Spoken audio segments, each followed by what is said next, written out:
to Occultists Anonymous and our Mage the Awakening Chronicle Into the West. We are starting our next set of little vignettes, and with the power of the Arcanum of Time, I'm going to try to bring all of these to you in sequence. No. In parallel, rather than sequentially. So we will start off with Ralph here playing Legba, and then we're going to intersperse everybody else across episodes. I'm not going to try and squeeze this all into one episode. This is just going to be me and Ralph today. But next episode will be one of the other mages and the other mages and the other mages. And then we'll come back to Ralph. And so we'll have this kind of all the big setup and then all the reveal. But we're also recording this right now. So when I do the reminder of last time, what did Legba do in a month from now, it'll be okay because I'll remind you where we left off with Legba. So we're going to try this. It'll be fun and mostly just to kind of try something different. Anyways, thank you all for joining us. Special shout outs to our supporters who like, comment, share, all that good stuff. And a special shout out to our patrons.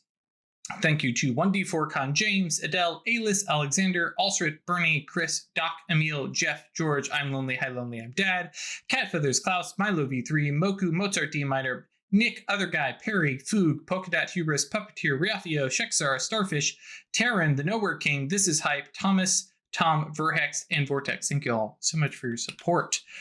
When we did leave off, the Coven had met with Archmage Rilla and agreed that they would, I don't want to say form an alliance, that sounds so formal, but would move together as an entente, I guess. It's a short-term entente, very focused on a specific goal. Reform Team Architect. Yeah. Team Architect, hashtag down with the God Machine.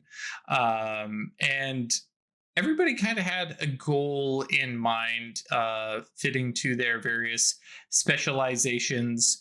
And the architect smiling, quite pleased with herself. And I, as the ST, was also very pleased with myself because I'll be real, I was really worried whether or not everybody was going to fit into the roles that I had in mind a while ago. Of course. It's the advantage of everybody being in a different path. But we see Legba, everybody splitting off and walking out of the cave after agreeing to this on the, I believe it was the new moon of Halloween night, 1857. Right. What's Legba up to? Legba has many things he must do. The first thing he does is he goes back to his house. And he summons the hounds. He goes to have dinner with the pack. Yep. Gets the chickens. Walks out as he does. And let's see. This time, he does it without the cane. So really limping. Yes.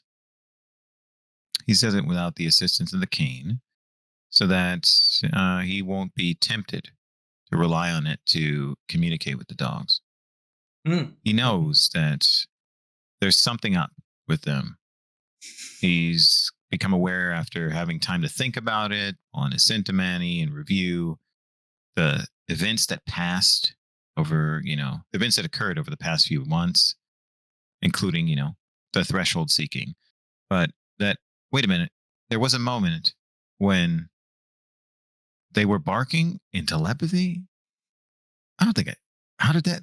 Okay. So then he reflected there must be something I did, or this is Coyote who did that, and it's just a joke, right? So he says, I need to think about that. And then he recalls that Petrichor had... I'm going to jump in here because I like it so much. I need to think about that. And there is a cascade of voices saying, "Think about what? Think about what? What are you thinking about? What do you think about?" But as like the look back and the cane is over there on the porch as you're sitting there with the chickens and all of the dogs are looking at you.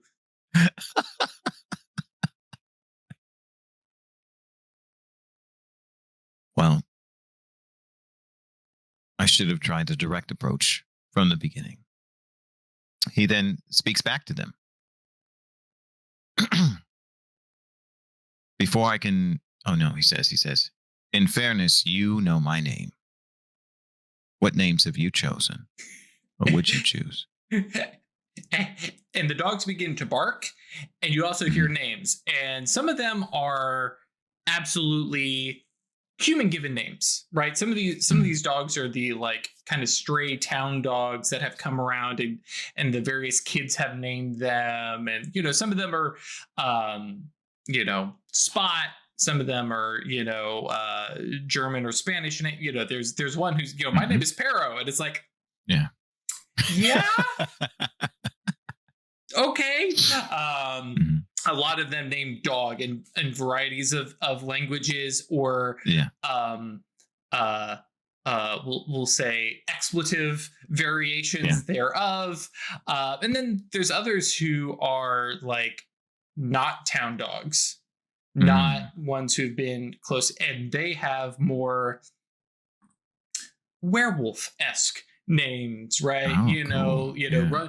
Runs through shadows, and chases birds, and stuff like this, where it's just like more descriptive, and not to like crank dogs up to like wolf level in terms of coolness here, but yeah, it's definitely like, this is what I do kind of descriptors and stuff like that. Yes. None of which are like, they're not poetic or anything like that, but they are very descriptor type names that, as you and I were talking about earlier, and call signs. This is the thing somebody noticed me doing. This is the thing, and then all of a sudden it's like, yeah, that's how we identify you, or you identify yourself.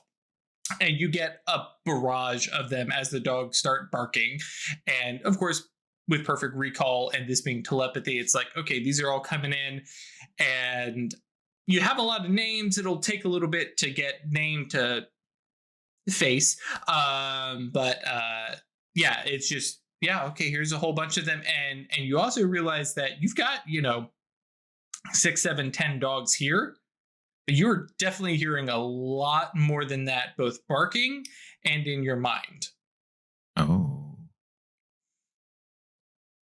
And then you realize that, well, some of those names might not be dogs.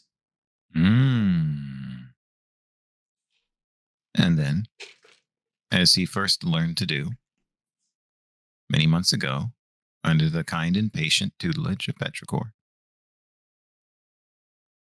he uses his attainment. Oh, wait a minute. Well, he activates Mage Sight. That's what he does first, which would then allow him to perceive and witness certain things before he activates the attainment. And does he notice any spirits? Yep. And I would not say that every dog has a spirit, but I would definitely say that there's quite a few. Wait, hang on. Are they spirits? Yes, they're spirits. I was like, wait, hang on. Were they supposed to be Goche? No, they were definitely spirits. But I don't remember. You had planned that for Coyote, and the reveal was going to happen later, which is what I'm allowing opportunity for. Yeah. So. Yes, they're spirits that are crossing thresholds that normally are not crossed. Awesome. Normally, spirits stick to animals, things, objects, while Goetia tend to be things of thought. And now these things are kind of riding that line. They're clearly in spirit twilight. You can differentiate that pretty easily, considering how familiar you are with mind twilight. But yeah, these are definitely sitting very clearly in spirit twilight, but yet are Spirits of thought. A dog's thoughts. No, just of thought. Oh. Or like, a little another squint. Spirits of telepathy. Whoa. Right. So like, it's like, woo, that's not a thing that's okay. And then you look at the dog, which has telepathy, and it's like, hang on. And you have a very chicken egg situation. It's like, okay, so the spirit is hanging out with the residents of telepathy, but the dog has telepathy, but it's probably getting that from the spirit. Which came first? And the answer is coyote. Yep. It's just like, okay. Yeah, so later when Petrichor finds out about this, she may be mad, but she probably more likely just be amused. It's like, what have you done? Oh, that's weird. Good job. Especially considering how much theorists just love mind arcana. Oh, yes, absolutely. So excited about it. So yeah, and all the spirits look like fraternal twins. Right. They're very much like, they look very, very similar to each other, but not identical. So it's like, we are definitely all related. Like, they've probably been spun off, and they all look like, how would you want to say this? Wile E. Coyote-esque, right? They look very like cunning. So there's some stuff to their expression, their eyes. It's a very fox coyote, snout, as opposed to like some big like bulldog or something like that. There's a lot of vibe of, I am smart dog, short of wearing a pair of glasses, right? Yeah. And it's very much form follows function kind of thing. It's just like, okay, that's them. And no active no spell, they exist. Yes. Birthed into existence by your deal with coyote. Fantastic. They then acknowledges that and nods, and he says, now, okay, this is something for Legba to think about. He was inclined to just communicate as he does, right? In this, like, at this point, incredibly intuitive way, considering with his attainment on, right? What he's actually trying to do when he has his attainment on is it communicates in some kind of version of high speech, because he's become so used to preferring the explicit nature of that. Now, we haven't talked yet about what would happen if he uses his attainment, right, on a sleeper and speaks high speech to the sleeper, considering they interpret what they hear as glossolalia. However, you can, through mind magic, allow somebody to understand high speech. Not really speak it, but allow them to understand it.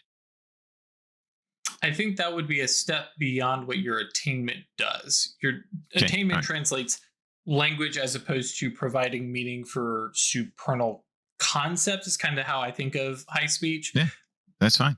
That's why I asked. So in that case, because this is his intuition, right, is how he's usually communicating with the coven at this point, right? Everybody knows high speech, but he's gotten so used to everyone understanding what he's saying. He's relaxed into trying to communicate as precisely as possible, choosing whatever allows him to personally express himself as precisely as possible, except for when, he's going into some kind of like poetic discourse, right, or speech or something like that. But generally choosing something precise and relying on the aspect of his soul that he has developed to make that more clear to the other people around him. So the reason why I asked this is I imagined that when he's communicating in telepathy, it is, from his perspective, pure thought. It doesn't have a particular language associated with it. It is the meaning that he's communicating directly, as opposed to still need to interpret this. And so he hasn't thought about what it means to the dogs now. He's saying this, but he's spoken in, like French or English to these dogs outside because he didn't think they could understand him. And then when he uses the cane, it's slightly different, right? Because he's communicating dog. He's not Right. using human language. He's communicating dog. So now knowing they're in his mind and communicating telepathy, he then tries to figure out what it is he is saying to them that they're picking up. If it is just pure thought, he's going to continue with that, but he also wants to know. So there are two ways I think we could do this. He casts a spell of knowing to understand what it is they're saying, or he just thinks about it and sees how it feels, whichever makes sense to you. I really like the idea of him trying. I am thinking of words, and they completely understand that. But now I am thinking specifically, and this is something, I'm sure multilingual folks often think of. I need to take that step beyond just this word, but I also have to put it into, this meaning, and I need to put it into a word. And so when you do that and specifically think high speech, for instance, they're all just like, what? Head tilt, ear up. What did you just say? That wax in my ears. What was that? Yeah, they and so when you make that effort to mentally send high speech, they don't get it. But when you're just talking casually, even though, and I love the idea of Legba is thinking in high speech. Yeah. When you're just sending thoughts and concepts around, translates just fine. As soon as you think of it as a language, probably even try Spanish, right? And thinking specifically of Spanish words. And then that one dog sits up and goes, hang on, I almost got that, right? But the rest are like, what is this? Because the dogs are going to have learned some words in English and Spanish and the variety they of language. They recognize sounds, they're familiar with them. So, but yeah, as for actually understanding language, you give them any of the languages. Once you think of it as language, they're just like, we don't understand that, right? But if you're just thinking thoughts and meanings, that translates just fine. Fantastic. Probably something that has potentially, actually, I guess it probably would never have come up previously, because why would you? You're just thinking thoughts to other people and everybody understands. So why get into the nitty gritty here when here you have a captive audience because you're still holding that chicken, right? Yeah. And we've talked about sending images and stuff in raw thought, but it's mostly been when we're intentionally doing that. And he hasn't actually questioned, considering we're all the coven together. Most of his interactions are with the coven in these situations. We have his attainment so that it's ensuring perfect comprehension of what we're saying. Because even at this point, even with multilingual, there's certainly a possibility that people will relax back into their own when they're stressed out or they're feeling excited, their own native tongues. They'll use a word the other might not perfectly understand, right? But we haven't had any issues like that because we don't think about that. And then we're speaking in our minds. So he hasn't had to think, as you said, he hasn't had to consider whether or not he's speaking to everybody in a language or it is just pure thought. Yeah, for me, and your hand motion there really made me think. Yeah, everything, if it's all up here and it's all thought, it's fine. But as soon as it comes down to what shape does my mouth make, what movement does my tongue do, then all of a sudden it's like, oh, now you're into language instead of meaning and thought. Oh yeah, guys, don't put two mastigos in a room together. This is what you get. And that's useful, of course. Sure. Things that might happen in the future for Legba. Knowing that a telepathic connection with a dog and with a dog spirit, meaning an ephemeral being of thought, requires communication via thought and not language in the human sense, is useful for any other interactions he has with similar beings. Mm-hmm. And so let me also jump in real quick because you mentioned it. Everything you have been communicating with so far has been just the dogs. Okay, cool. Oh, so not the telepathy spirits?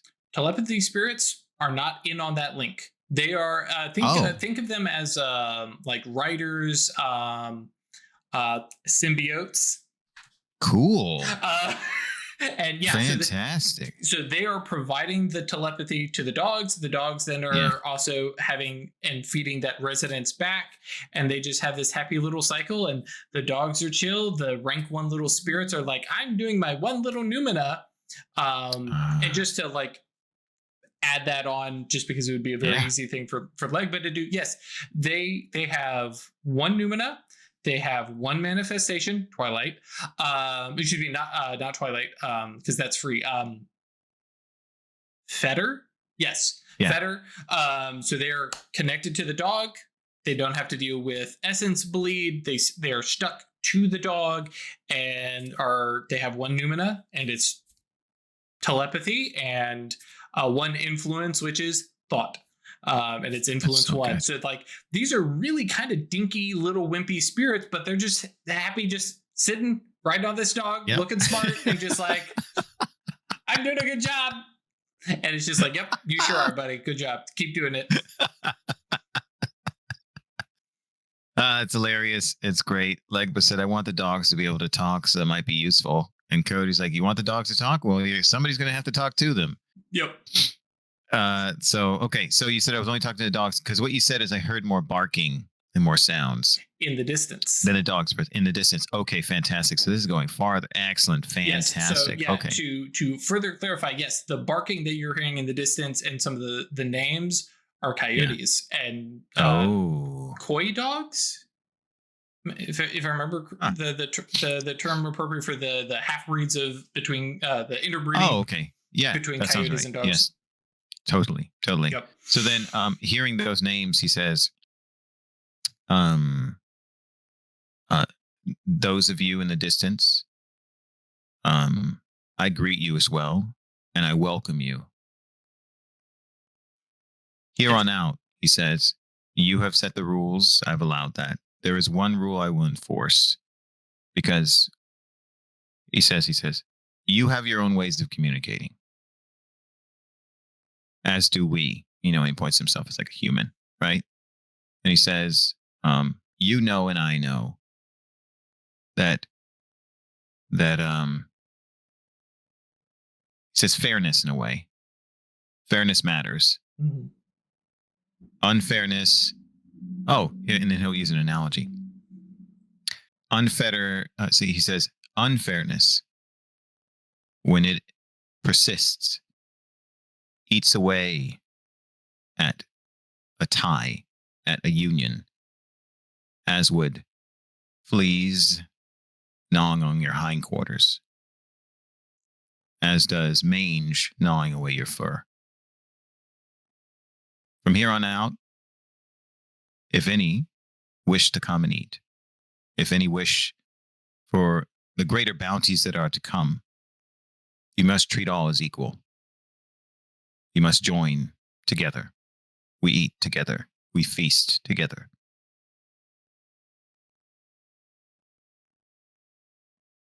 I like that. I think there's probably some of the coyotes that, previously we talked about, like the circle, right? There were, that's clearly town. Yep. And they're like, totally. A couple of them are like, we're not going in there. It's okay that you are talking with us and we greet you as friend, but I actually, because you even talked about it, you are not us. You are them. And because this is in thought, right? Yeah. It's not human that they're talking about. They're talking about dog. They're like, no. We're friendly, but you're a dog.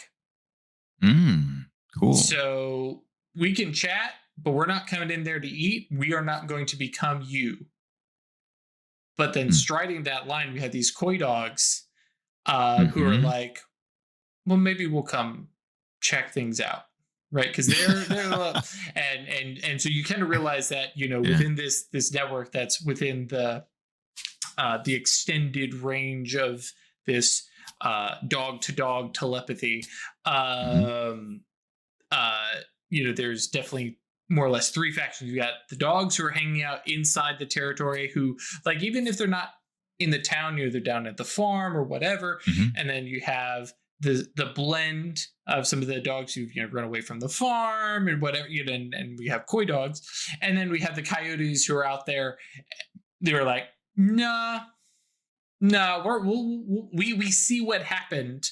And it's nice that they're plump and fat and happy, but we hunt as opposed to some of these who are licking up scraps and stuff like that. And so there's like this, and nowhere in it is any like level of animosity. Just like you have your thing, we have our thing, and then there's the ones who are in between that are like, I can have a little bit of both. And, and even then it's not a 50-50 split, right? So you have, as you're sitting there sharing the chicken, you have that like, there's a whole little canine politic faction thing here. He'll acknowledge that. He'll say, you're right. And he'll send in like a warm tone.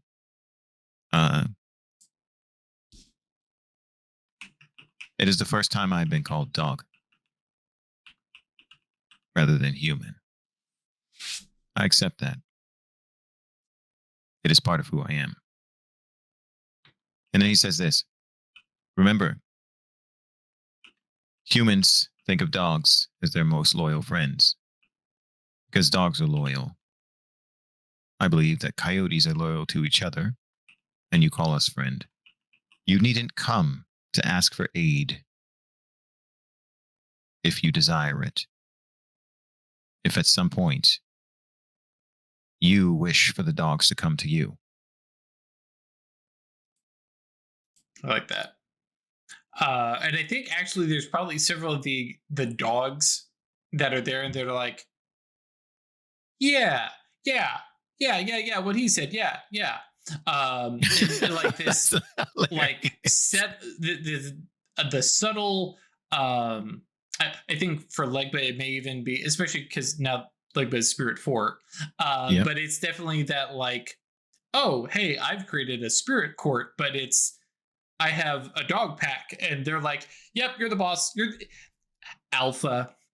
You're in charge, you're the lead. And it's like, oh, okay, I guess I am. Yeah, I do bring the food, I decide, I make sure everybody, okay.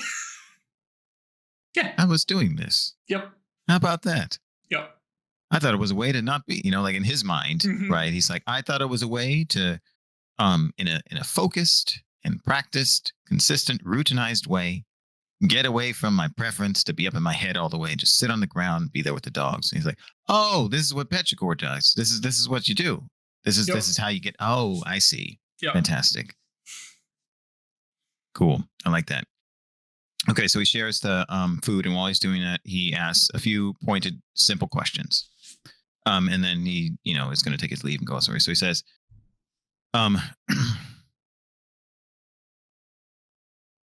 I have heard on the winds, I've heard in the braying of the hounds, that there is danger to come. It may come in, and how would he say this to dogs? He would say, it may come in more than one of your lifetimes, or it may come in less. But I wish to know of it. If you hear sign, if you smell spoor, I will reward you greatly for signs that aid us in protecting you and protecting us all the same. Yet, there is no expectation that you will find anything specifically. Just that, please keep your ears up, perked. Share what you hear. Talk of strange things that make you feel wary. And make sure that if you can, to get that information back to me so that I can aid you in protecting the hunting lands.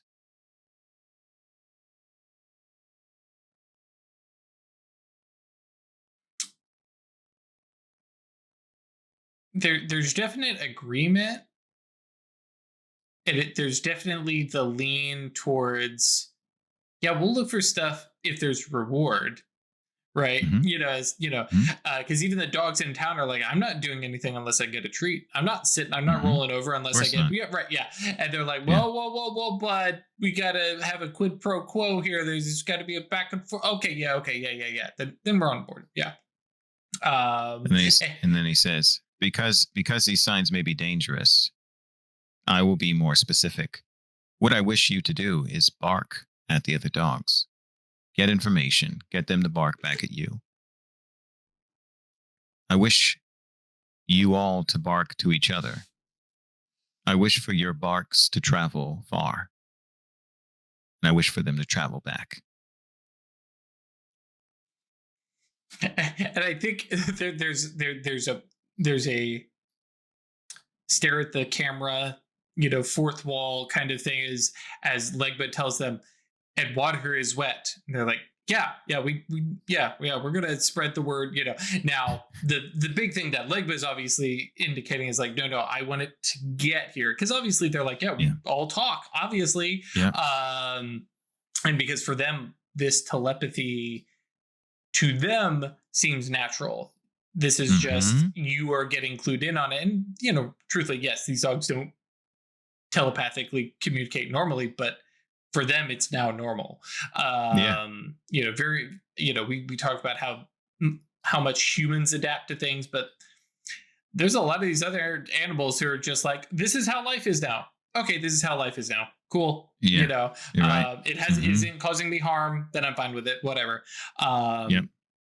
But yeah, and there's a quick rundown, because there's immediately like, hey, this thing is weird, hey, what about this thing? And you're like, okay, hang on, guys, we need to talk about some clear, like, if a bunch of you get together and go, I've never seen this before, then tell me. But if a bunch of you have seen that before, you don't need to tell me about the funny looking bird, or like, I saw that too. Right? Oh, I saw it. It's like, okay, it probably doesn't, and so you kind of give a little bit of a rundown of like, okay, guys, I need like weird stuff.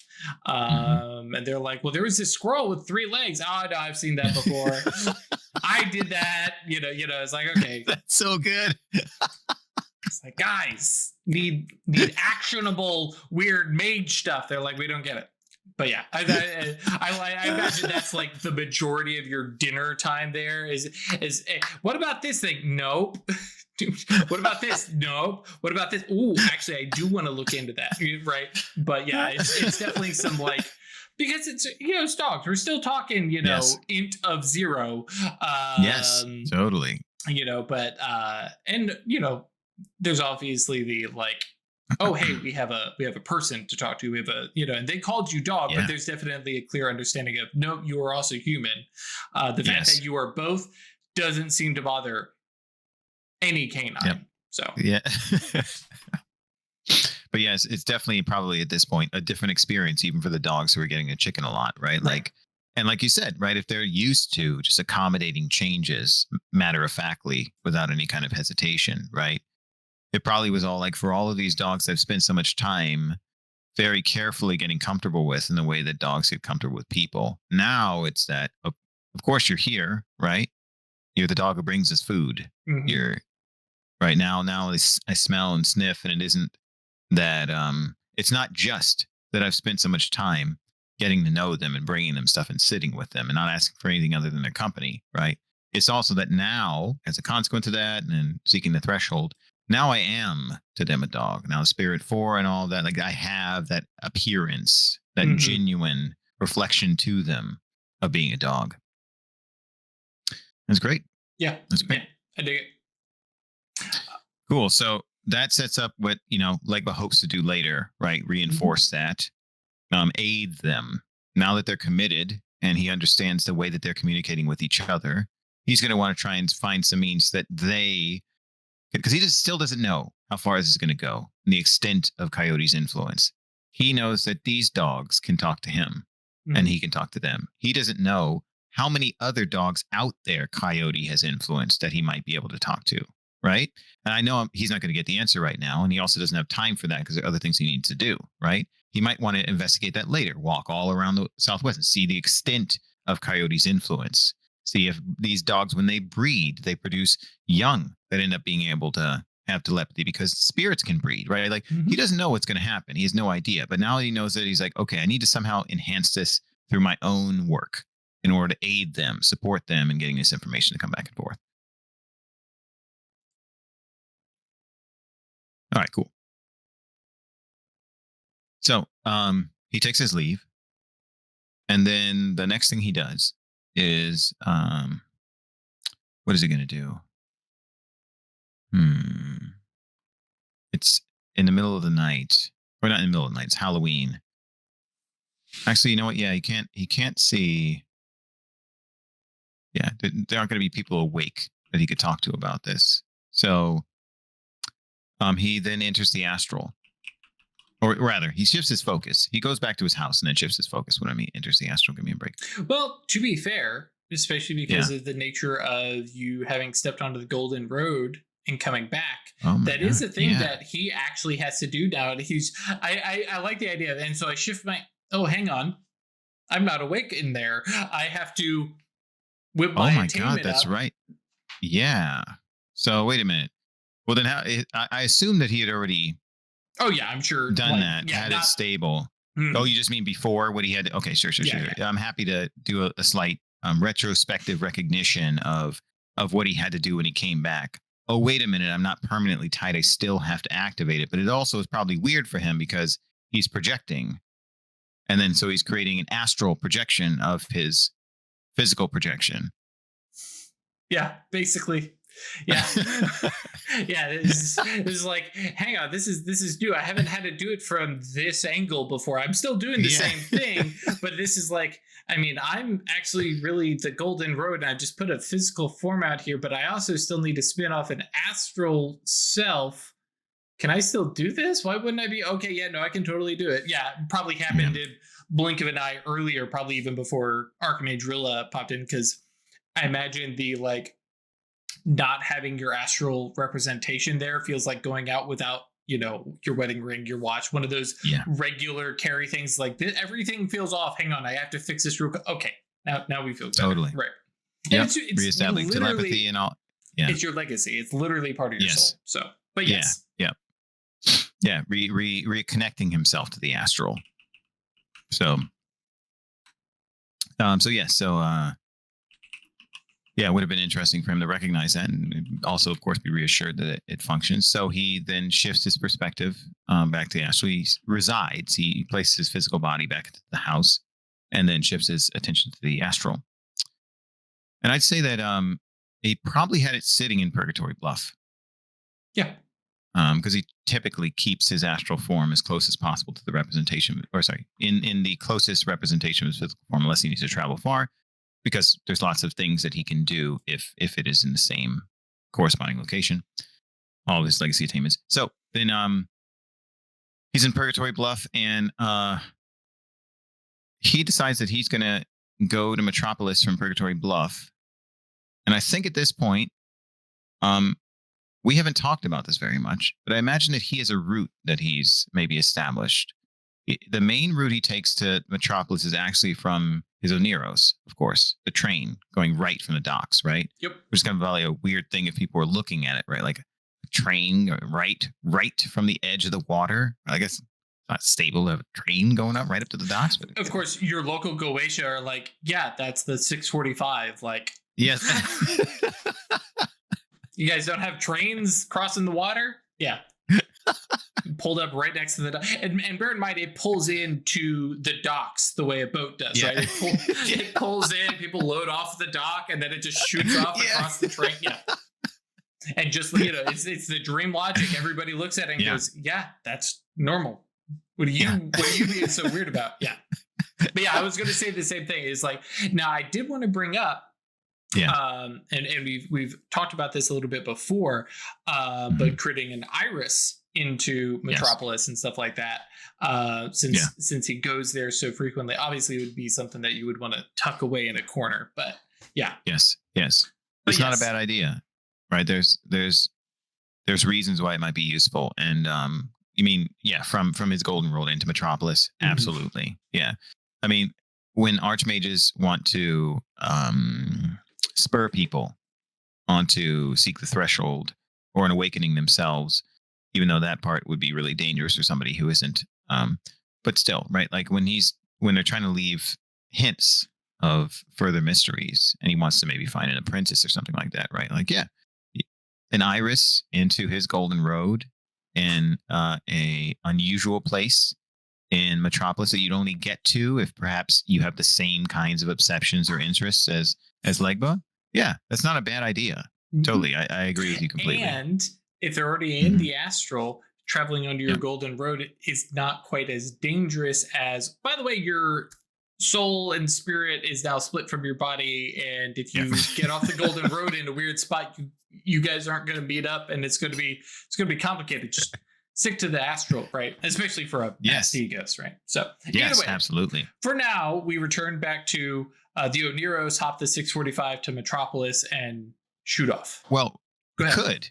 But what I was going to establish or discuss, if it's interesting to you, is a route from Purgatory Bluff to Metropolis as well, because Legba thinks it might be useful in a certain sense. Now, over the course of the past 10 years, his preference is to go directly from his Oneros because he's doing that so much. But it also, hear me out, it might be interesting if Legba has had reason to go between Purgatory Bluff and Metropolis.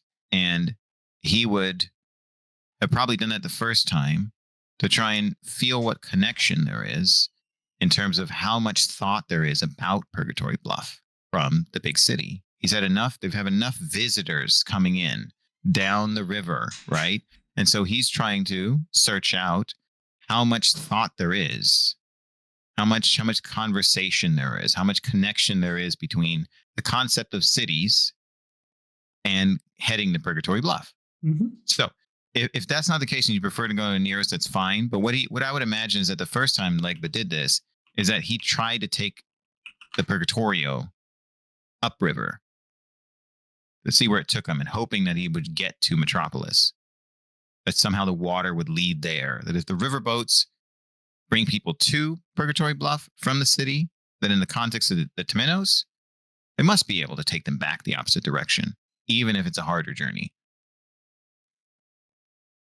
I am actually looking up what all is in Metropolis. And you know what? They keep using the term city in here. But I don't know that we really mean city so much as any village or town, because they even talk about like well, they do keep using the term city. I don't know.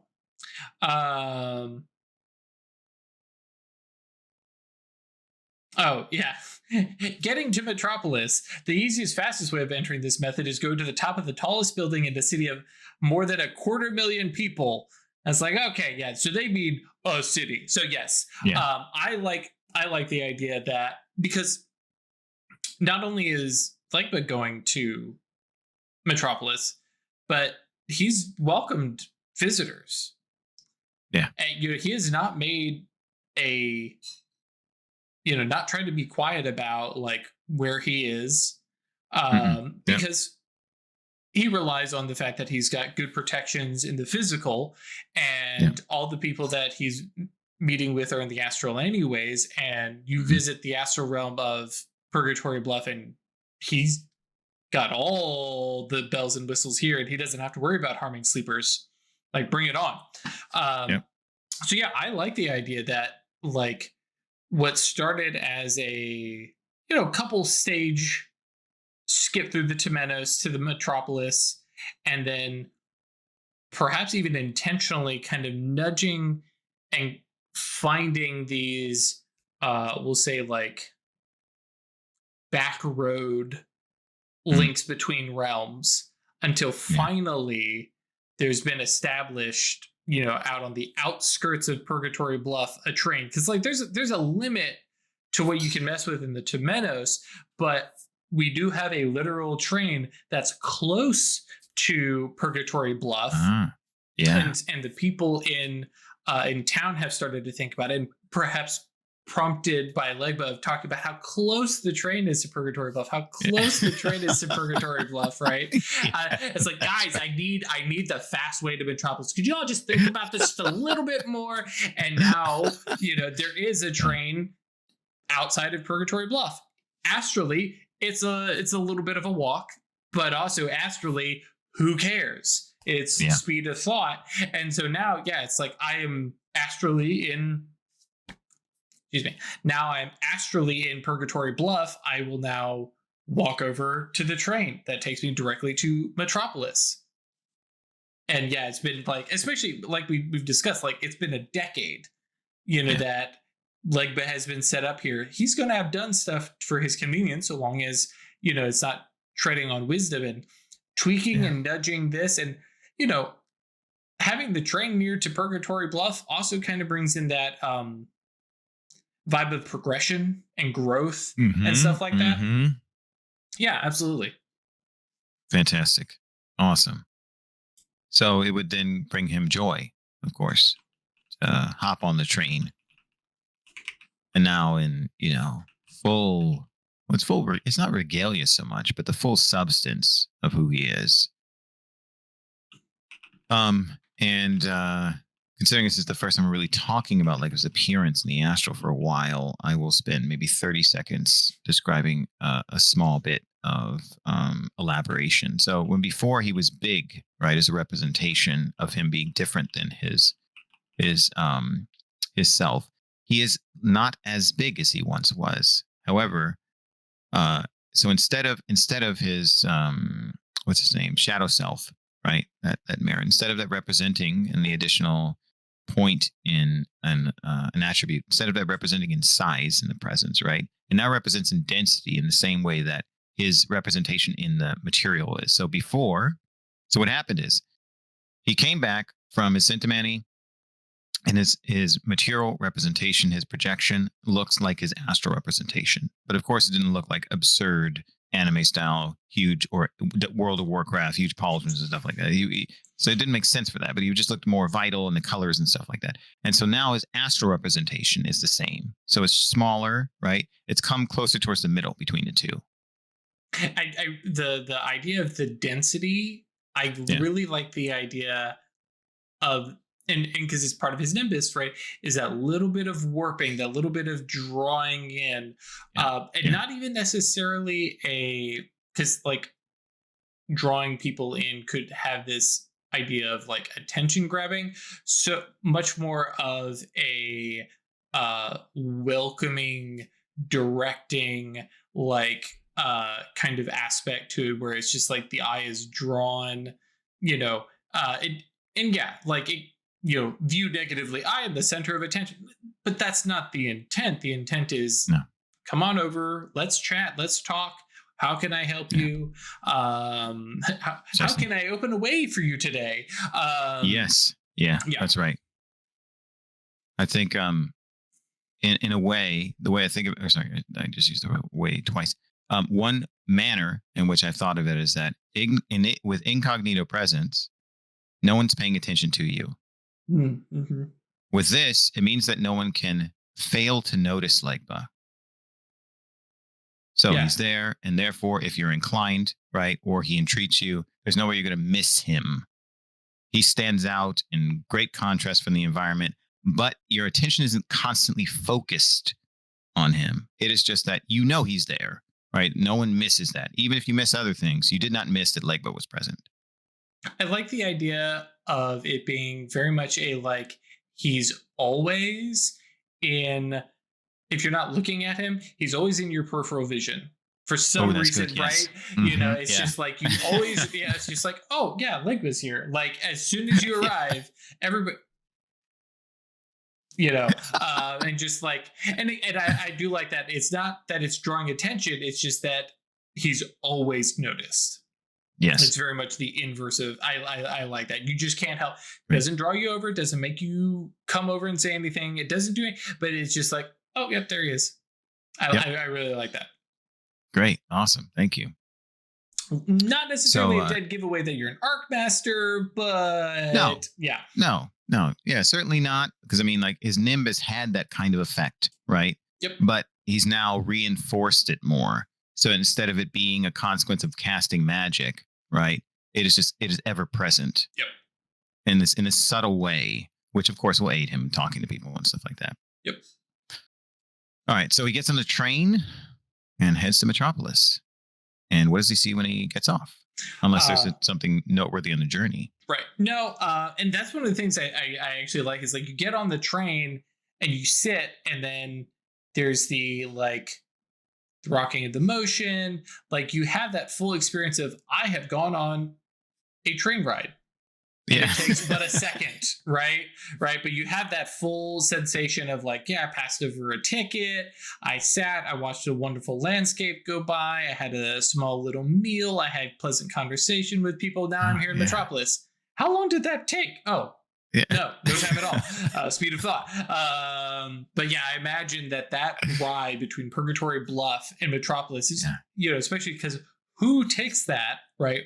Yes. It's just very pleasant thoughts. And again, some of this is that the gardening, we'll say, the cultivation that Legba has done to like, hey, and especially because any rapscallions who might be hopping onto that train, the Goche is going to let you through.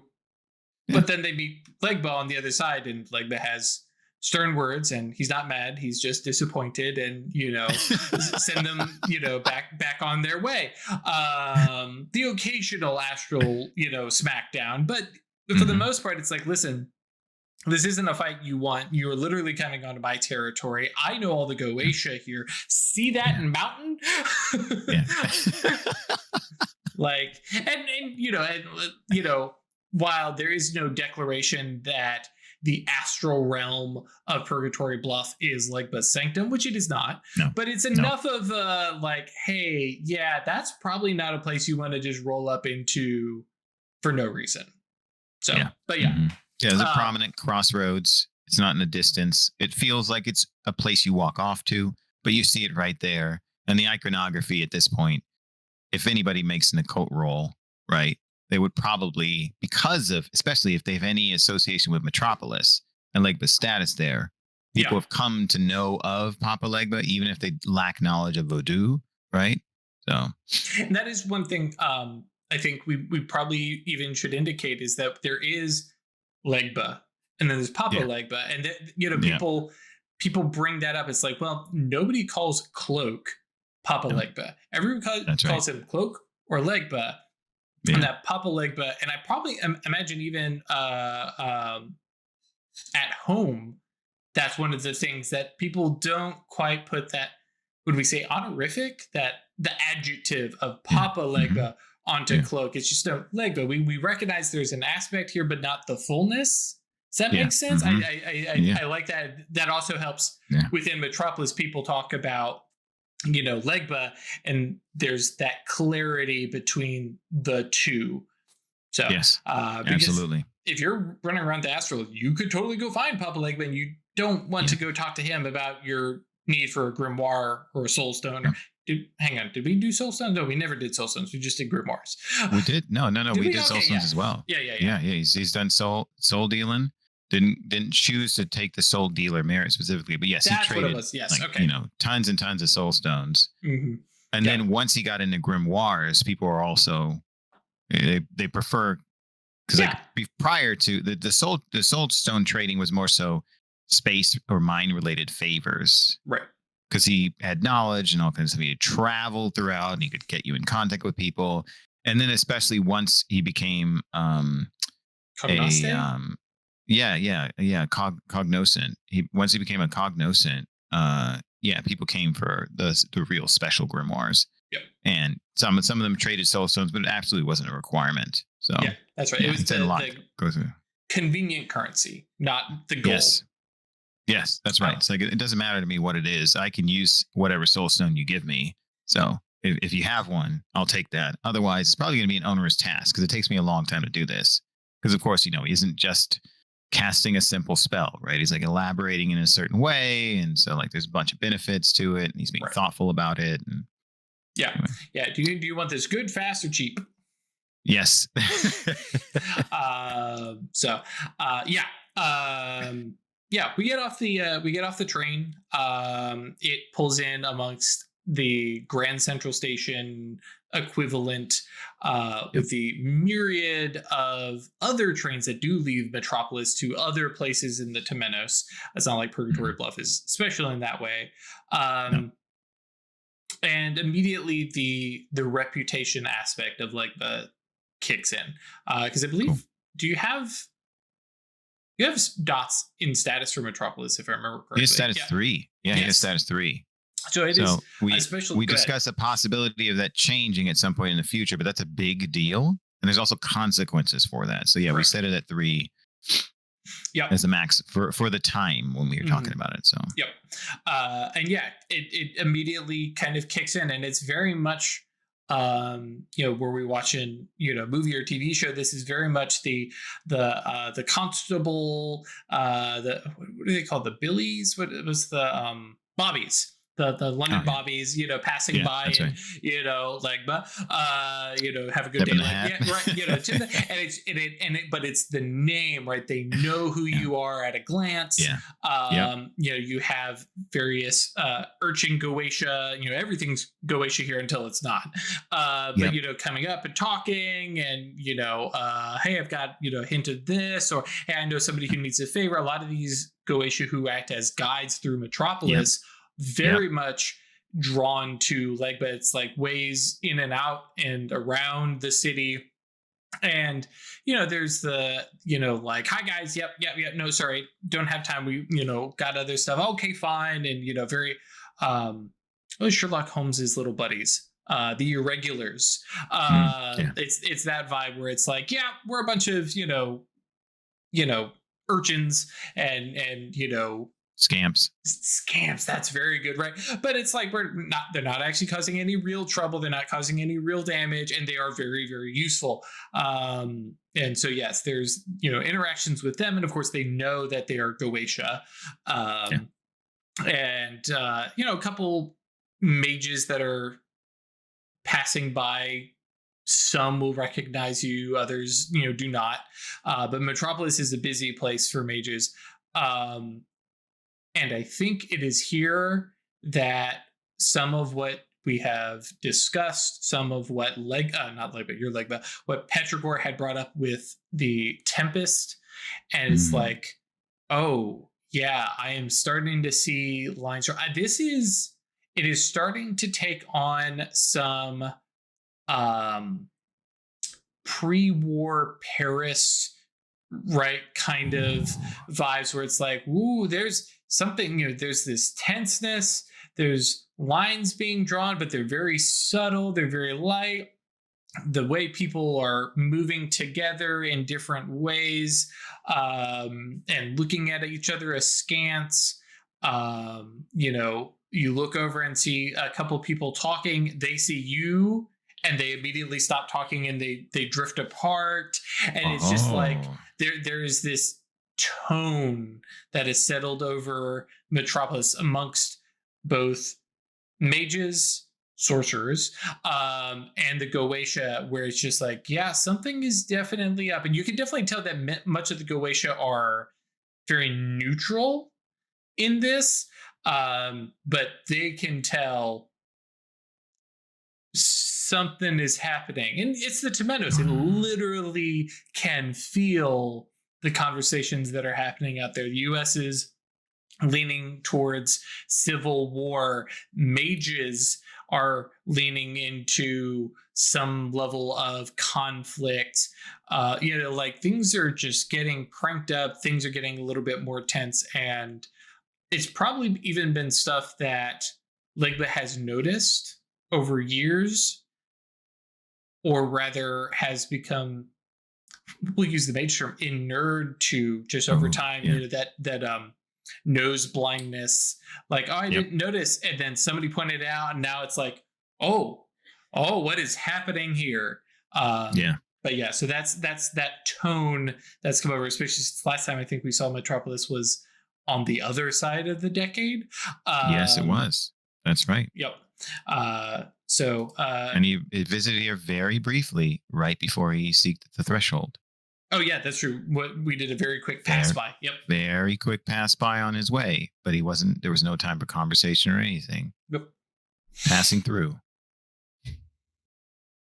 That's great, and I really appreciate you for describing those changes, especially because Metropolis is one of the places in the Temenos that can change really quickly, even though it is a composite of all the cities and therefore has a lot of mental inertia.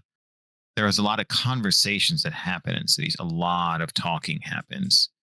So on a frontier town, even if it's two people talking about something constantly or four people talking about something constantly, you might not get enough conversation occurring to change the nature of the place. But in a city like Metropolis, where it's you have happening collectively across the globe. Yes, across the globe, exactly. Millions and millions of people. But then, all kinds of things can change in the different pockets and the different representations. And it's certainly the case that rumors of civil war in the US would reach their ways out to salons in Europe, for example, or allies in different places through correspondence. So great. He'll noticing some of these things, he'll kind of idly look around and beckon to one of the guys as they're passing by. And he says, I greet you. Hey, Legba. I was going to try a Cockney accent and I bailed. No, you could. Hey there, Legba. What's going on there today? Exactly. You're here with news from the outside. Got lots of things to share with you. That's true. Would they care about what's happening in the real world? I don't know, right? Yeah. I guess in a like nonchalant, it doesn't really affect them because whatever's going to happen is just going to happen in the Temenos. Yeah, they're gonna know, right? Yeah, but that's true. It's tales from far off. But yes, yeah, exactly, right. And what would be the equivalent of that? And I imagine as well that sometimes it might be useful for visitors to Metropolis that want to find information, right? Like that's how Legba got information at first, was talking to guides and asking them about stuff, about places he hadn't yet visited in the real world. Like, have you heard about this? And he's like, well, I heard this one person talking about this at some point. I'm aware of this conversation that has occurred, but you take that for what it's worth. I don't know. Yep. I like it. Yeah. So then he says to this guide, he says, I wish to exchange, or no, I wouldn't exchange this point. He says, because he knows the currency doesn't need to say that. He says, I wish to know two things.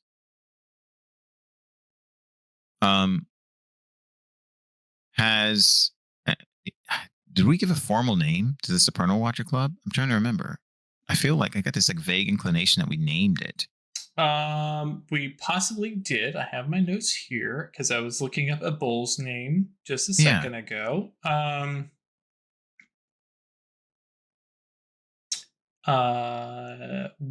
We did not. No particular name. Okay.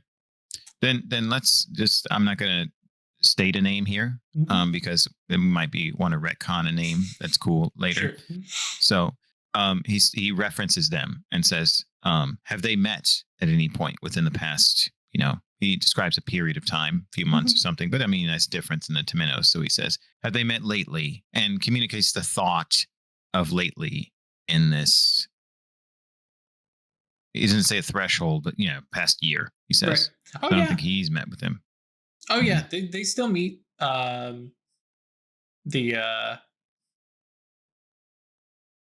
like the idea. I think because previously we met in the was it an amphitheater or something absolutely. Like that. Yeah, and I feel like they still meet there.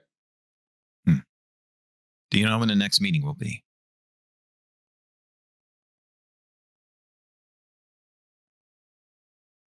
Actually, I like the idea that he kind of shrugs and then kind of looks around and then goes and pulls one of those. It's a flyer, right? Little what is it? The pasted on.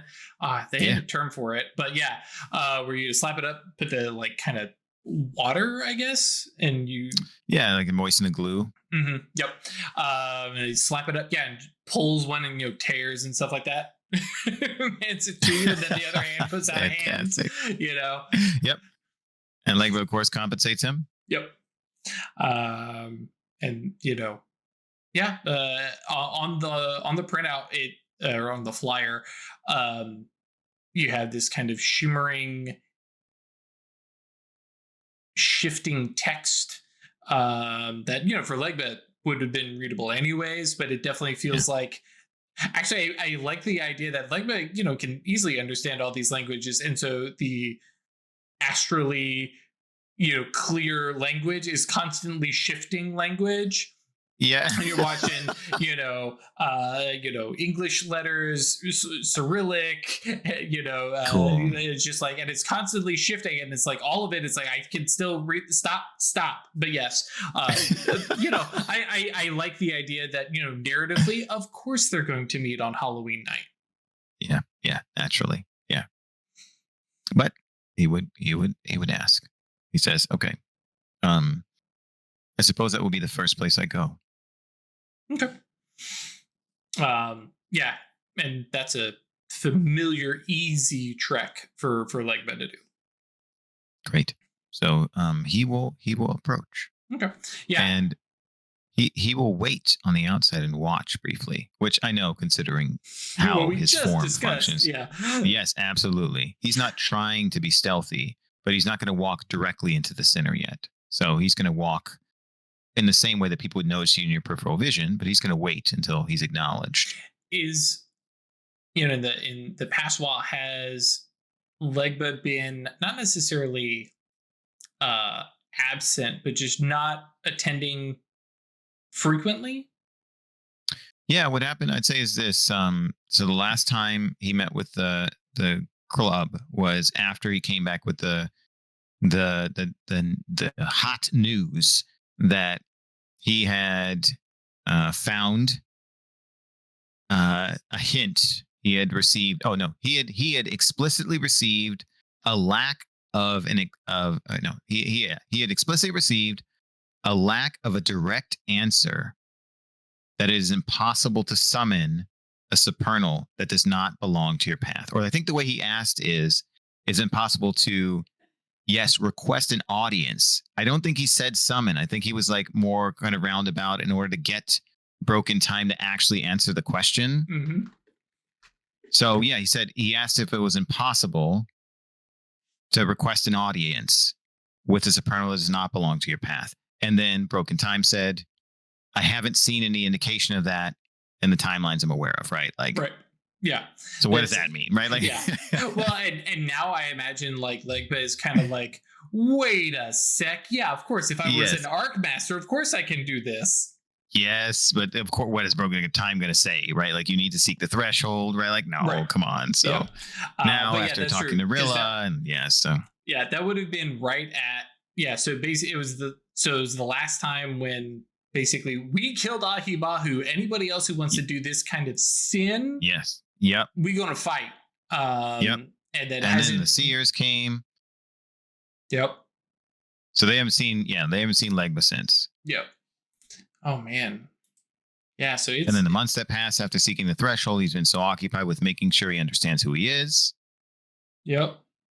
Yeah. So yeah, who knows how much time? That's up to you. Yeah, because we definitely had a couple months pass, and even since then, because we had Okomi talking about so it's been it's been a little bit, and especially with he started the club too, so. So yeah, you have all the regulars there, and it's always been a niche group of nerds. And Ebola is there, who is excellent. That's great. Even in the astral, starting to show signs of age and wear and tear, because like mages with no arcana are still much more resilient to just, they have the ability to turn mana into health. So they are able to resolve these things. And Ebol is a sorcerer. So there is a lot of mental fatigue that they put on themselves in order to perform various rites and stuff like that. So he's definitely starting to show his age, and it's been a while, anyways. But yes, he is at this point, I feel like, leading these meetings when Legba isn't there.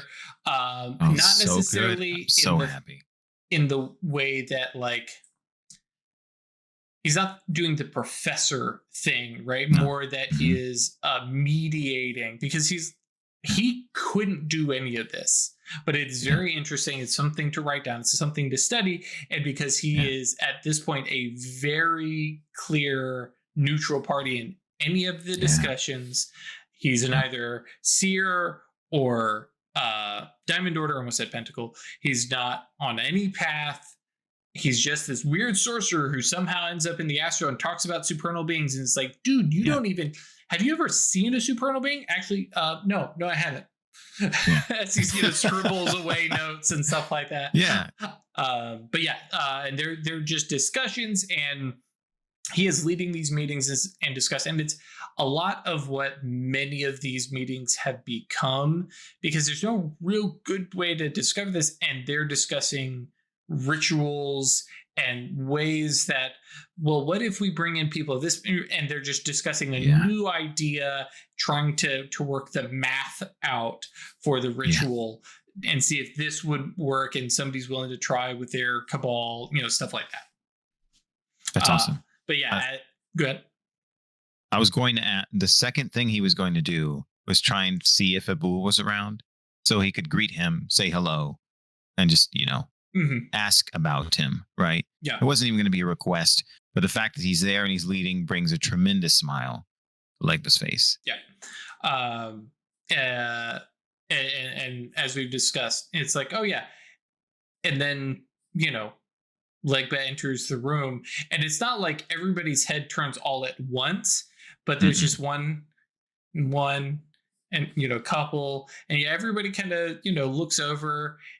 Abul is busy taking notes down, and and kind of looks over and kind of like waves. I imagine he is an old school feathered pen nib, kind of, especially here in the astral, it's just as convenient as anything else, and kind of waves the feather at you. And there's definitely the I'm thinking in my head of the kind of a bunch of professors gathering around at the favored pub, like this is just a bunch of intellectual pursuit and casual things.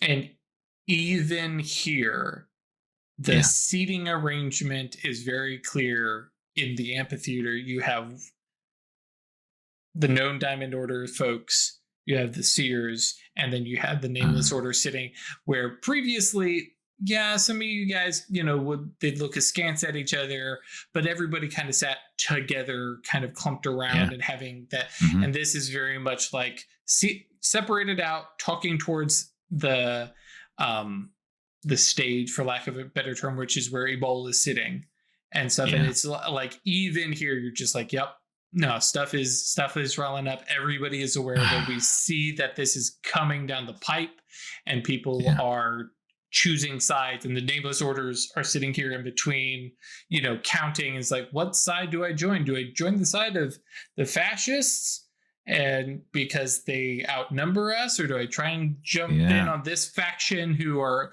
clearly losers, but they at least stand for Jeez, that's rough. He acknowledges everybody and walks up to Abul, and he says, "This may be untoward, but I would like to embrace you." He kind of looks at you, and especially, he's known like the post stepping away from Cloak, right? I don't think he ever knew Cloak or those aspects of him, because it was after our time skip that we had met Abul. But even then, I don't feel like Legba was overly physical in those regards. But he kind of looks, like, a bull holds his hand up to pause whoever was standing and discussing, and he's like, yeah, welcome. Like, Ben kind of sets his things down and brings you in for like like for the bicep grab kind of embrace, not like a full hug. Yeah. And he's like, yeah, this is good. Are you well?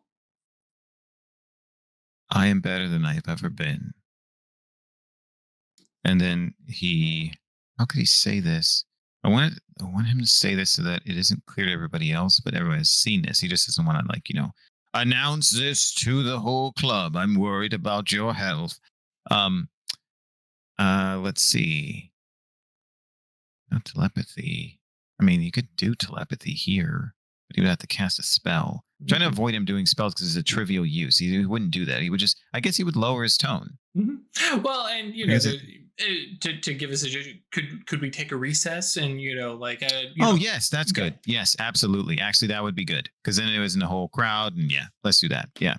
So he says, I'd like to chat with you briefly before the meeting continues. Sure, yeah, that's, and like, you are the founder, right? And clearly something is up, and everybody else is looking a little concerned. Is like, what is this? And yeah, we'll take a recess. Everybody, refresh yourselves and come back, because for him, the astral is not quite the home it is for mages. So he's like, yeah, you gotta take a break every now and then. And mages are like, nah, we're chill.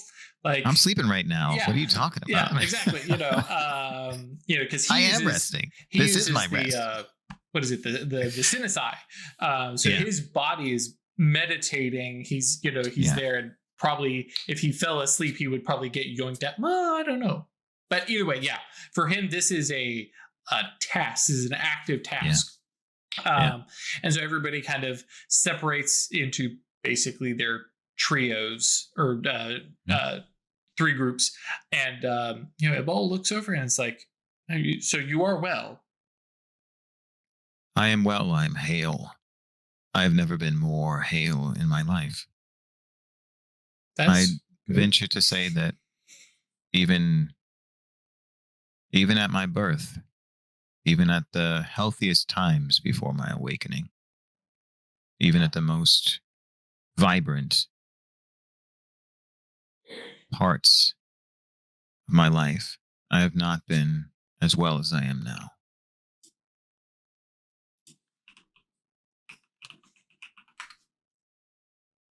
I was going to come talk to you after seeing everyone here, and I was hoping that I wouldn't see the division that is more implicit outside. So I wish to talk with you about that and your perspective on it. But the first thing is, I am hale, and I wish for those I value to be hale as well. He smiles wide, because it definitely has that look of, yes, I've been having this conversation a lot recently. He's like, yes, I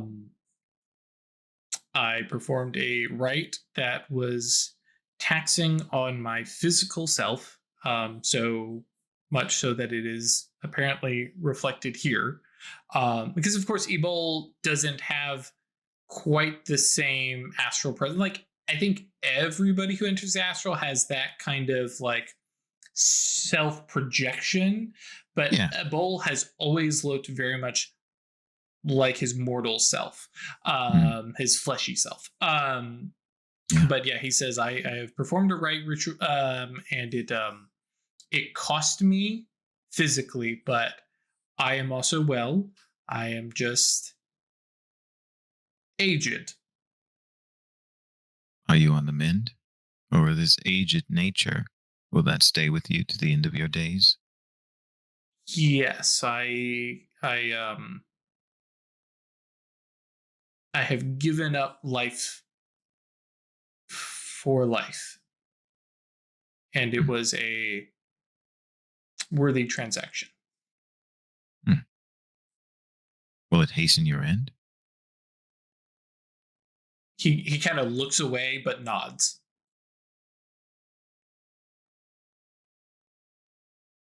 I respect your right to your own decisions and to keep your counsel if you so wish.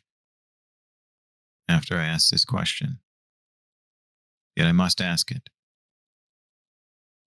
Is there anything you would have me do to aid you? He smiles and says, "There are many of the wise that I could have asked favors of, and I would not have wanted to owe them. You, I would have been willing to ask, but from what I know of you, this would have been beyond your talents." Hmm. And I would not have you owing some other wise by speaking on my behalf. And you like, this was a price I was very willing to pay. I understand. Please remember what I'm asking you now. In the event that you're faced with a similar decision in the future, I would hope that if you're forced to make such a choice again, and there was a possibility that I might intervene to aid you and give you at least one more sunrise, that you would give me that chance. He smiles really, really wide. He's like, "This is a price I was willing to pay once, happily. If something comes up again, I may seek alternatives." And yeah, because like talking to him face to face, there's a tone in his voice, the face is there. He's lost 10, 15 years. Oh my And gosh. he was already, hang on, let me double check my notes here, but he was in his like 40s. Yeah. Um duh, duh, duh, duh, duh, duh, duh. Yeah. So yeah, he's definitely kind of made this step forward. But he's like, and then he grins and he's like, "But you're not even going to ask me what I paid this for?" That's not the first question. The first question I have come to understand should be, how are you? Second question can then be, what did you do?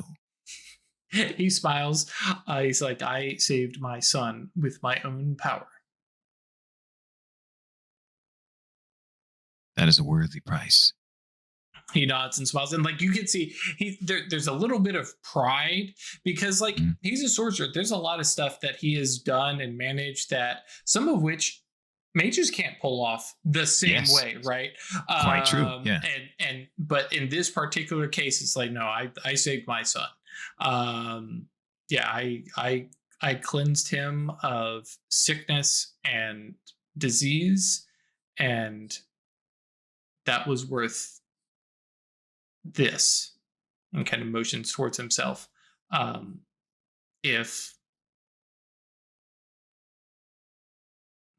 what would he say if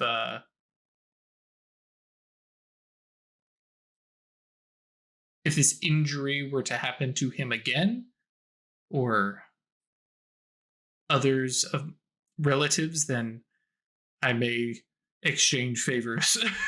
But this was proof that what I've studied, what I've collected, was worth it. If Yes. I see the grave tomorrow, hopefully not, it will still have been worth it. I did something Lipo smiles. good. Go ahead. Sorry. You did. And Legba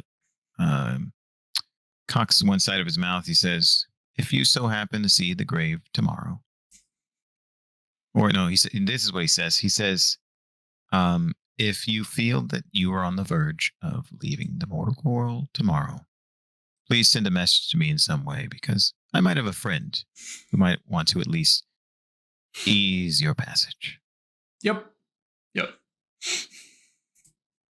I mean, he grins. He's a yes. He's like, there are undoubtedly many who will be after my collection, and there will be others who will want to study what happens to me as I leap into the unknown. I have, and kind of motions over to like everybody else. I've had others make similar offers. Thank you. And then kind of leans in, conspirator. You will be the one I come seek. Just because like there has been this like between the founding of the group, the ongoing stuff. He was one of the folks that you worked with a lot with the grimoires and the exchange. Like this is the work buddy, right? It's not quite the same connection that you guys that you have with the coven, but like this is the guy that you've done a lot of business with. So but yes, and then I imagine that for him, right, Legba's always treated him as an equal human being, right? Legba's of course different status and abilities, right? But he's like, we're only going to have a deal that is equal. I'm not willing to participate in you leveraging something that you're not going to be able to get back because you're desperate for it. Like, we're not going to have those kinds of things. Like, what's a fair exchange for both of us? Right. Yep. And then he's like, well, very well. You are hale and doing well. What have you done? I also made a wager, but it turns out I won much more than I expected. Sometimes take a step on a journey, and he smiles and he says, I think fortunately you have enough knowledge and we have conversed enough that you might understand the reference I'm going to make now. When you are a mage of my path, you know that distance is a lie. And so, if you wished it, one step, the first step along the path, could just take you a few feet ahead. Or you could reach the end of the journey. I took a long step. Kind of the head tilt, which very much like the dogs. It's like, wait, have you? And kind of like looks back. You have not ascended. Have you? You would not be here if you had, right? I would not. Like he definitely like relaxes. At least the he's one like, you know. Like about to be obliterated just for his being in your like, what happens when a mage ascends? What? Hang on. You gotta lean away from this. Go ahead. He says, I have not. I am more me than I've ever been. And I have just come to understand the urgency of the things that I do, the import, and how my relationships with others matter more than they once did before. In some ways, nothing has changed. I just understand myself more. But as we know, knowledge is power. And so knowledge, and he says, and knowledge of the self is often the most powerful. I've gained great knowledge of myself. Go ahead. No, go ahead. Okay. He said, I have gained great knowledge of myself. And I wish to make sure that, as I said, the people I value have an opportunity to continue gaining knowledge.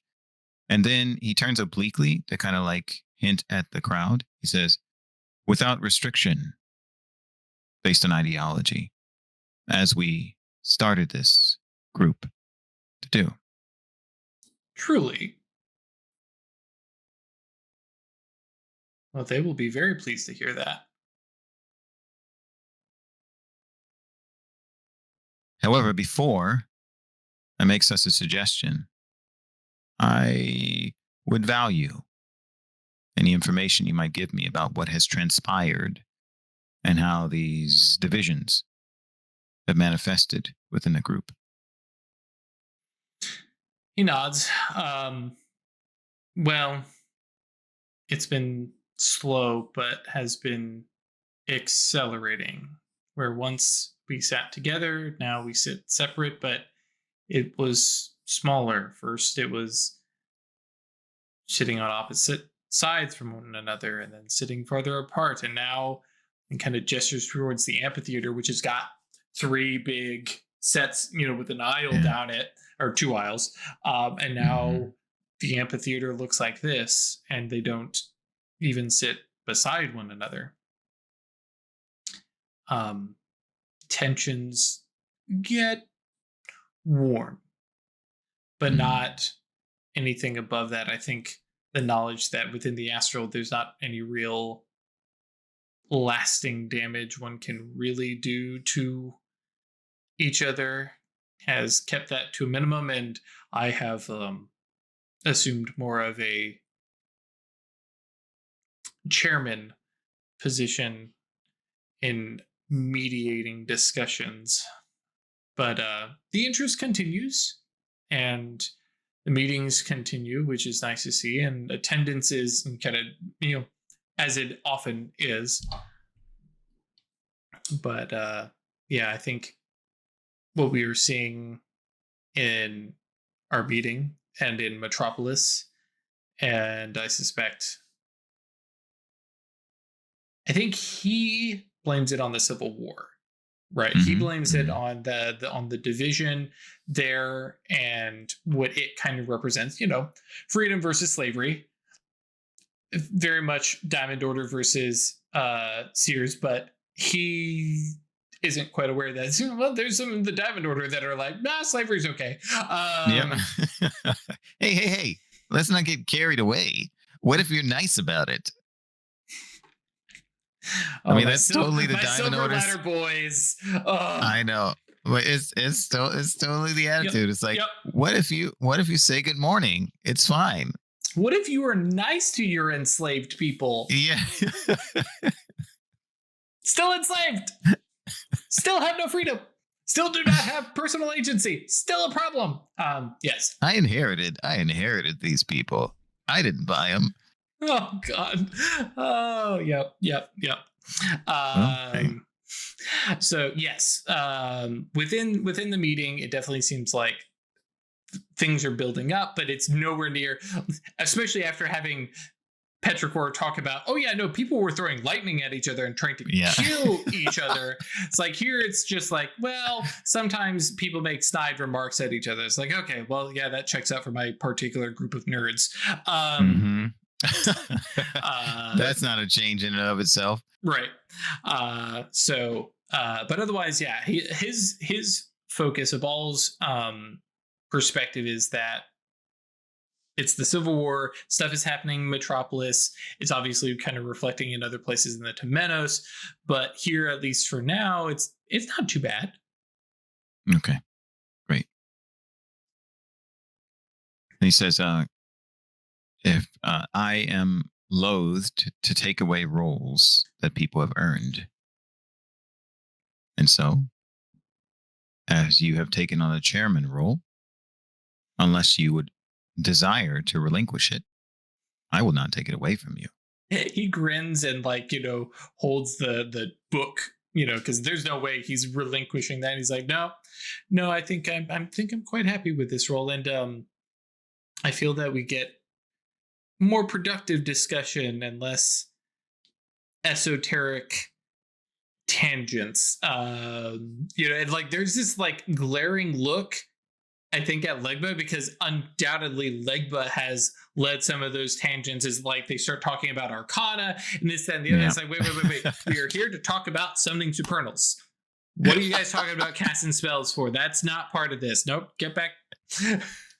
Yeah, it makes sense. Yep. Okay. Then he says, then I will defer to you when we come back for what I hope will be a relatively brief conversation. No, he says, I would like to say a few small words to the group, and then we will see where things go. But okay. I defer to you in terms of managing how that goes. Gotcha. So we have a little time skip here, I think, then, where everybody kind of comes back. So finishes their conversation and what they discuss, and it's just, I think for Legba, it's probably nice to be back in, because it's been a couple months, and have everybody discussing. But then there's also that Arc Master edge of these guys are discussing this and they don't know how it works. And it's like, oh yeah, yep, this mage sitting in a room full of sleepers discussing physics. Yeah. That's like, Mm-hmm. nah, okay. Yeah. Okay. Let them talk for a little bit. And they finish up, and Bull basically then calls you up to speak. I imagine actually that it's not even up to speak, it's just standing there with Yeah. everybody else, probably sitting in the middle with the other nameless folks. Mm-hmm. And he says, I greet you all in good tidings, despite what is implied by the separation here. When we founded this collective, it was for the sake of pursuing a shared interest, not for the sake of asserting the value of that interest in the context of our own respective ideologies. I am disconcerted by the fact that you are not intermingled. Because I believe you do not understand how trivial your differences are when it comes to these specific things. I don't mean in the sense of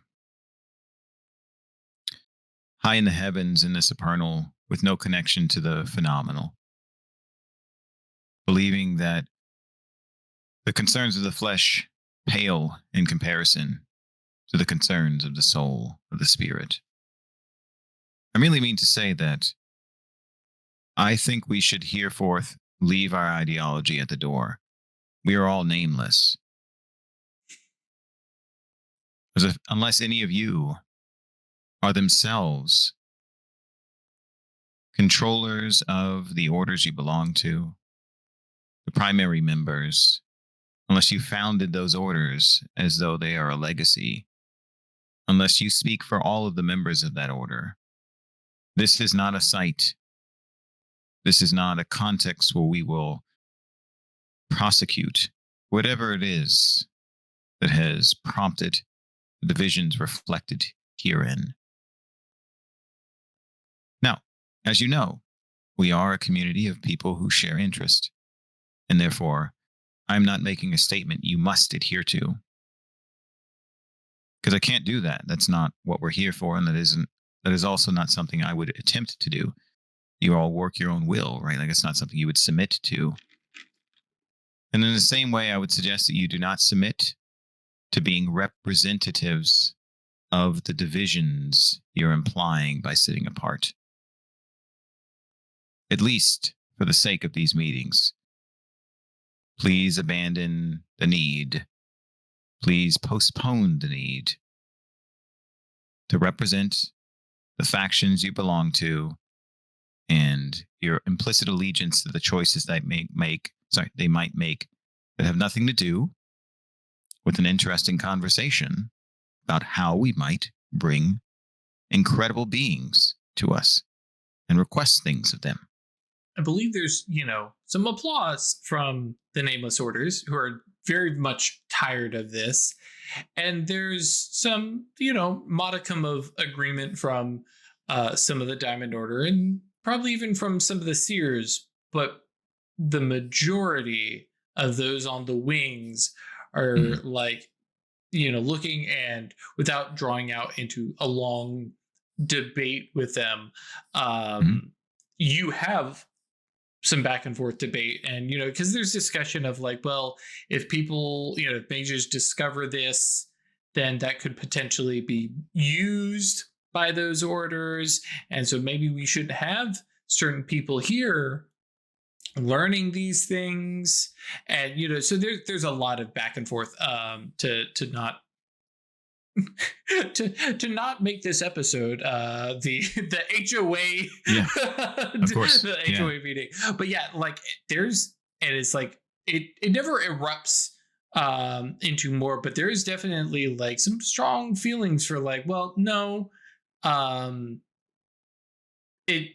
orders shouldn't matter, But at the same time, we need to acknowledge that those guys over there, they would use it, for their own ends if they discovered this, and maybe they shouldn't be able to. And it's very gatekeepy, very knowledge hoarding, which it's mages. So yeah, That's what you do. yeah. Yeah. And and the nameless orders also are like, well, actually, they've got a good point. So you got some of the nameless orders who are like leaning towards the diamond order, and they're like, yeah, I really wouldn't want those folks over there to have access to some of this stuff if they knew how to. And yeah, it gets um it gets out of hand in the Mm. idea that people stop waiting on a bowl to mediate the discussion, and Hmm. eventually a bowl gets a gavel, Yeah. and legit, Fantastic. wraps it on the stage, which I imagine that he sits on the edge of the stage. Yeah. Rather than standing up at like a lectern or something like that, and So just like, hey, great. whoa, like this has gotten out of hand. And I think we need to go ahead and adjourn this meeting and let some cooler heads prevail. And then I will see you all again at the next meeting. Nobody's membership to our little club is being revoked. We will not keep anybody out. But if, I think he says, our illustrious founder has put forward, if anybody here is bringing divisive talk, I think is how he puts it, That's great. then perhaps they should not attend in the future, and we should maintain a focus here. And if otherworldly matters are distracting you, then perhaps you should return when uh, those matters have been settled. Mhm. And with that, there's some grumblings and like some people who are like trying to get the conversation started up, and for the most part, everybody's like, oh yeah, okay, yeah, let's just go ahead and walk away. And as people are leaving, there are going to be some folks who Not coming back. stop coming. Yep. Yep. And it's going to be folks who are both like, oh, I want to be able to say what I want to. Those folks are going to be coming back. And there's going to be some other folks. Well, if they don't kick them out, I'm not going back. And so those folks aren't going to be coming back. And yeah, the population membership of the group is going to take a hit. Yeah. Not surprised. Yep.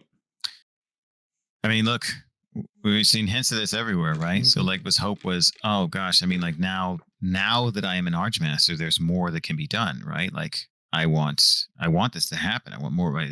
This is an obsession that's playing out. One of my obsessions playing out in my absence, right? Like this has to keep going. Yep. I'm obsessive about it. I'm an Archmage. I might be able to help this happen. Yes. Yeah. So yeah. So I want it to keep happening, but we can't have people getting in the way of this, and we gotta tie it back in. So I'll avoid role playing all of this, but because we want to go on to the next thing. But Legba will approach the members of the nameless orders. Or I'll say the nameless mages, because we say nameless orders as a convention, right? But what we mean is people orderless, right? So Legba approaches the orderless mages, and he says to them, I regret you've experienced probably the greatest consequences of this division by being, well, forgive, I understand, as astral, but physically placed between them, and also then implicitly forced to make a choice. I suppose choosing the third option is also valid, but in a contest like this, if it becomes something greater, that is not exactly an easy choice. That is not always a safe choice. He says, I am of the same status as you, and choices like these have plagued the minds of others before. I will say this. If you wish for my aid in the material, I could be a strong ally. And as you well know, or at least should, based on my reputation at this point, I ask for very little in exchange, except for equality. So, you know where I reside. You I know think how to get there's my like attention. a murmured, like kind of eye rolling. Yeah, Purgatory Bluff. We know, yeah, everybody knows. You want to fight Blegma, you just roll on up. Yeah,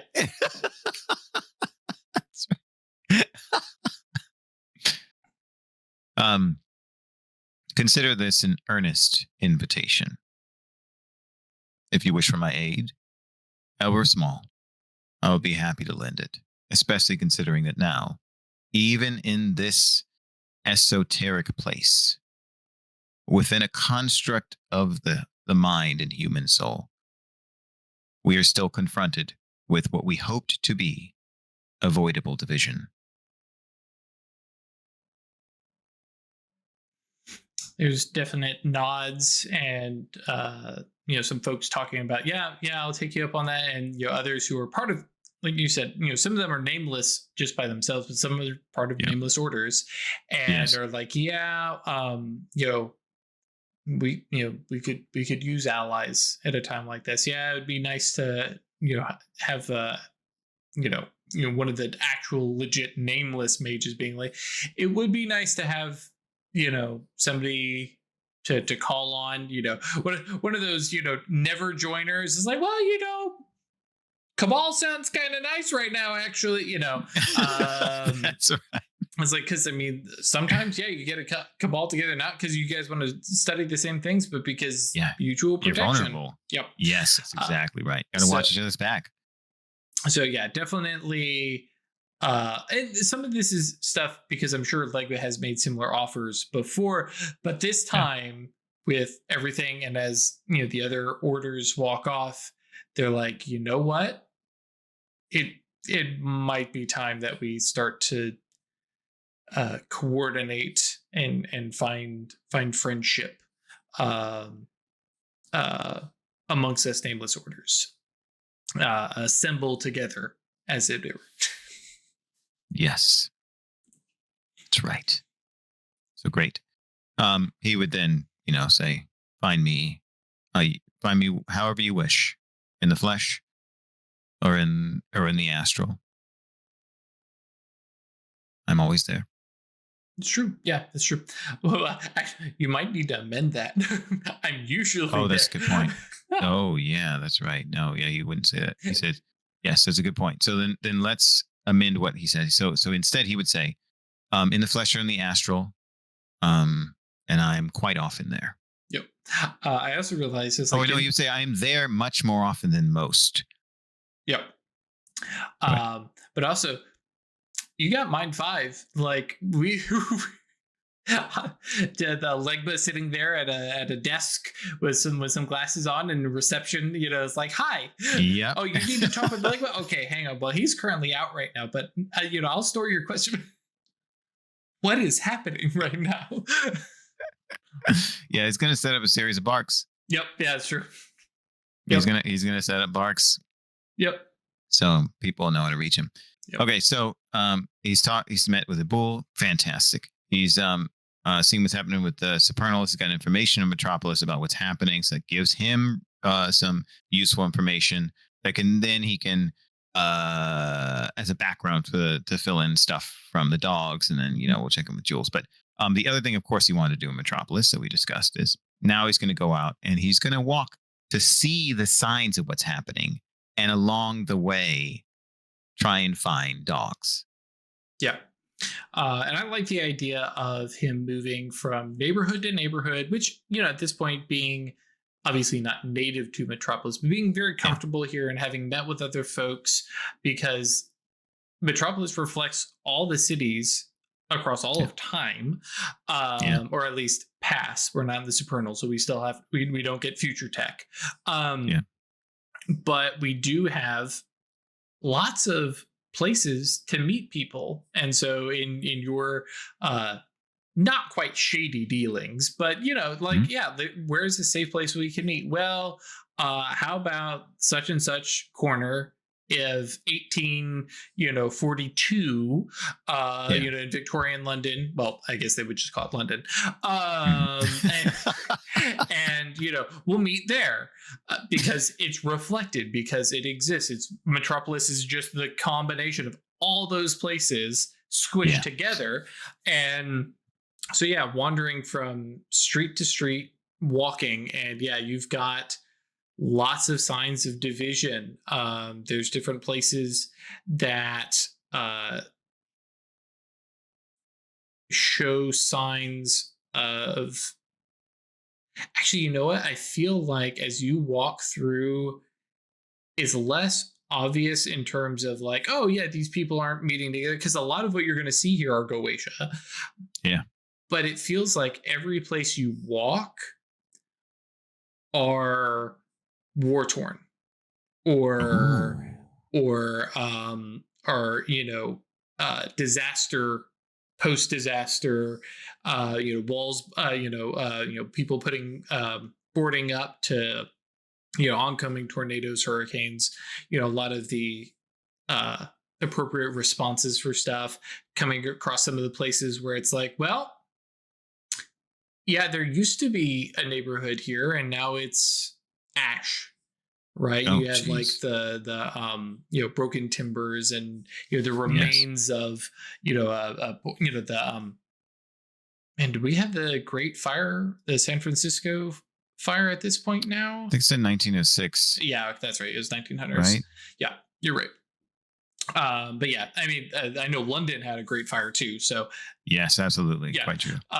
So yeah, some of those, it's like everywhere you walk, and it's like, and for like, I'm sure it's like, this my mind? Is this me doing this, or is this Yes. Metropolis?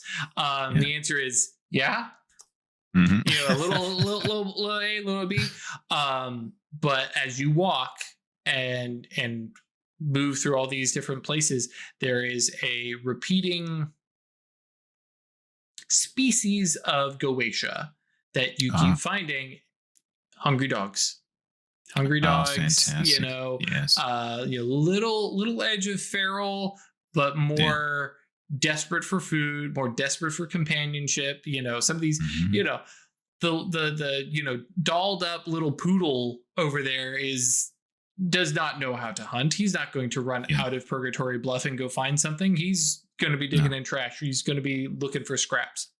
Yep. And I imagine Legba is Pied Piper esque, Yes. creating this little, you know, follow along in his wake Yep.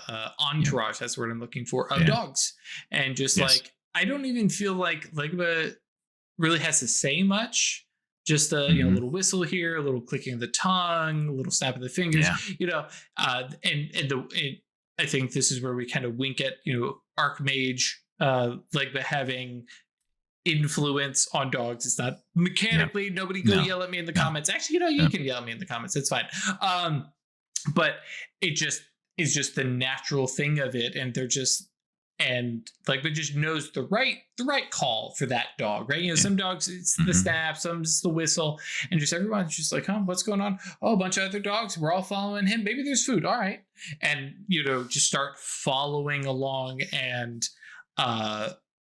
it's a large entourage that you collect, and it's a lot of this isn't going well neighborhoods Yeah. that you come across, because let's be real, war torn is one thing, but also sometimes, like, you don't have the in modern days bullet ridden walls.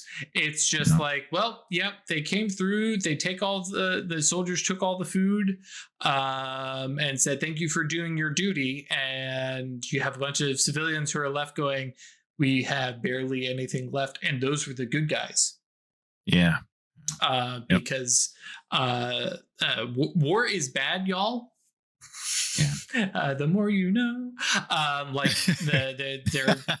there are good guys in wars, but a lot of times civilians get screwed by both sides. Well, you mean that people can make good decisions in Mhm. war. Correct. Nobody's really a good guy, right? Like Mhm. anybody who's killing somebody, it's not a good thing. It's good to defend your family, Mhm. absolutely, and it's good to stop somebody from hurting somebody, absolutely. But Mhm. it's not a good thing, right? You might Correct. be in a situation that is not of your choosing, and therefore you're not the instigator. But still, if you kill somebody with a gun, that is not good. Right. That's a very, The very choice good you way to made to put it. do that, right? That might be so. Yeah. So yeah, Yeah. There might be it's there might be people who are on the virtuous side, but yes, also exactly. um, Yeah.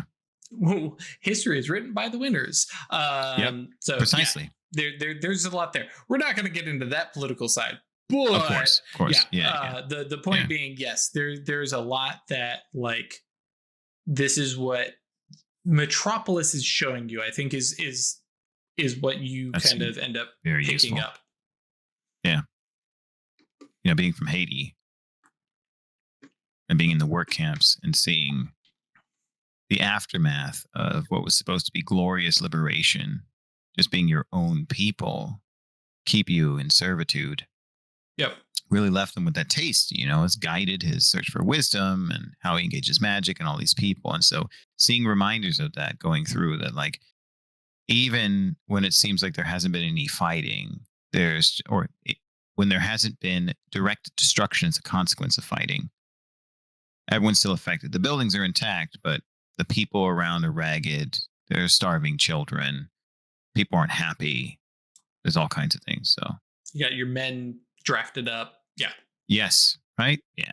All the consequences are bad. So unless you're an industrialist. So uh We'll definitely just leave that there. yeah, we'll just pause there. So great. So he's collecting these dogs, and he doesn't have a plan on how long he's going to be doing this, right? He's probably going to continue doing this until it seems like no more dogs are coming, which is Yeah. like, an kind of narrative amorphous thing in Metropolis, right? Mhm. Either that's because there are no more dogs, or either Metropolis is like, we're not going to allow you to collect more of these Goetia, right? We don't know what you're doing. I So like the idea of like Ligba having a pause at a moment and looking back, and like the line of dogs kind of turns around the corner. So you oh can't yeah, see the yeah. end of the list. And it's just like, Oh, that's great. I've collected a lot of dogs. I don't know how many dogs, but I can't Fantastic. see them all. Inward, outward, I probably could let you actually see. But right, it's just that like it just Yeah. kind of cuts around the corner. And it's just like, okay, maybe I have enough dogs. Okay. Yeah, yeah. Yep. So then, if there is a dog park or a clearing where these dogs would feel comfortable, he and his mind thinks, I want to navigate there. I want to go to a place where these dogs would feel comfortable, a rubble, an abandoned building, a park that nobody goes to, whatever it is, right? Where are these dogs going to want to be?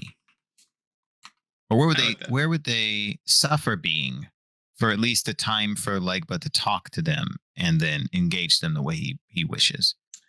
Cool. So you continue to walk and trying to find like where would they feel relaxed within the Yeah. city. And you turn a Yeah. corner and you find something that you have heard of within Metropolis and different discussions of things. And you see a place that hasn't even opened to the public yet, but is deep in production, Central Park. Oh, fantastic. Central Park opens to the public in 1858. Oh, it's so good. Oh, it's so good. So as it construction began in 1857. So yes, Oh my you God. turn the How corner and here's perfect. this thing, and it's it's not quite complete, but Mhm. here's this huge. And I can't remember how big the original section of it was, Yeah. and it had been talked about since like the 1840s. Yeah. But yeah, you kind of cut around the corner, and here's this enormous park. Lots of green, lots of grass, lots of shade, and the dogs just immediately are like, whoosh, and they just kind of fly by, shooting between your calves and your knees, zooming by, and they just. I don't even think it's so much play, so much as Yeah. they relax Oh, right after yeah. coming from where they were to here, and there's just that Yeah. moment of, all right, I'm gonna lay down here. A couple throw themselves into one of the ponds, and they're just like, okay, green, relaxed, as opposed to torn up roads, dirt, debris, the city, what we tend to think of, with streets and cobblestone and stuff like that. And all of a sudden, Yeah. here's a green place. Cool. And they zoom off. Fantastic.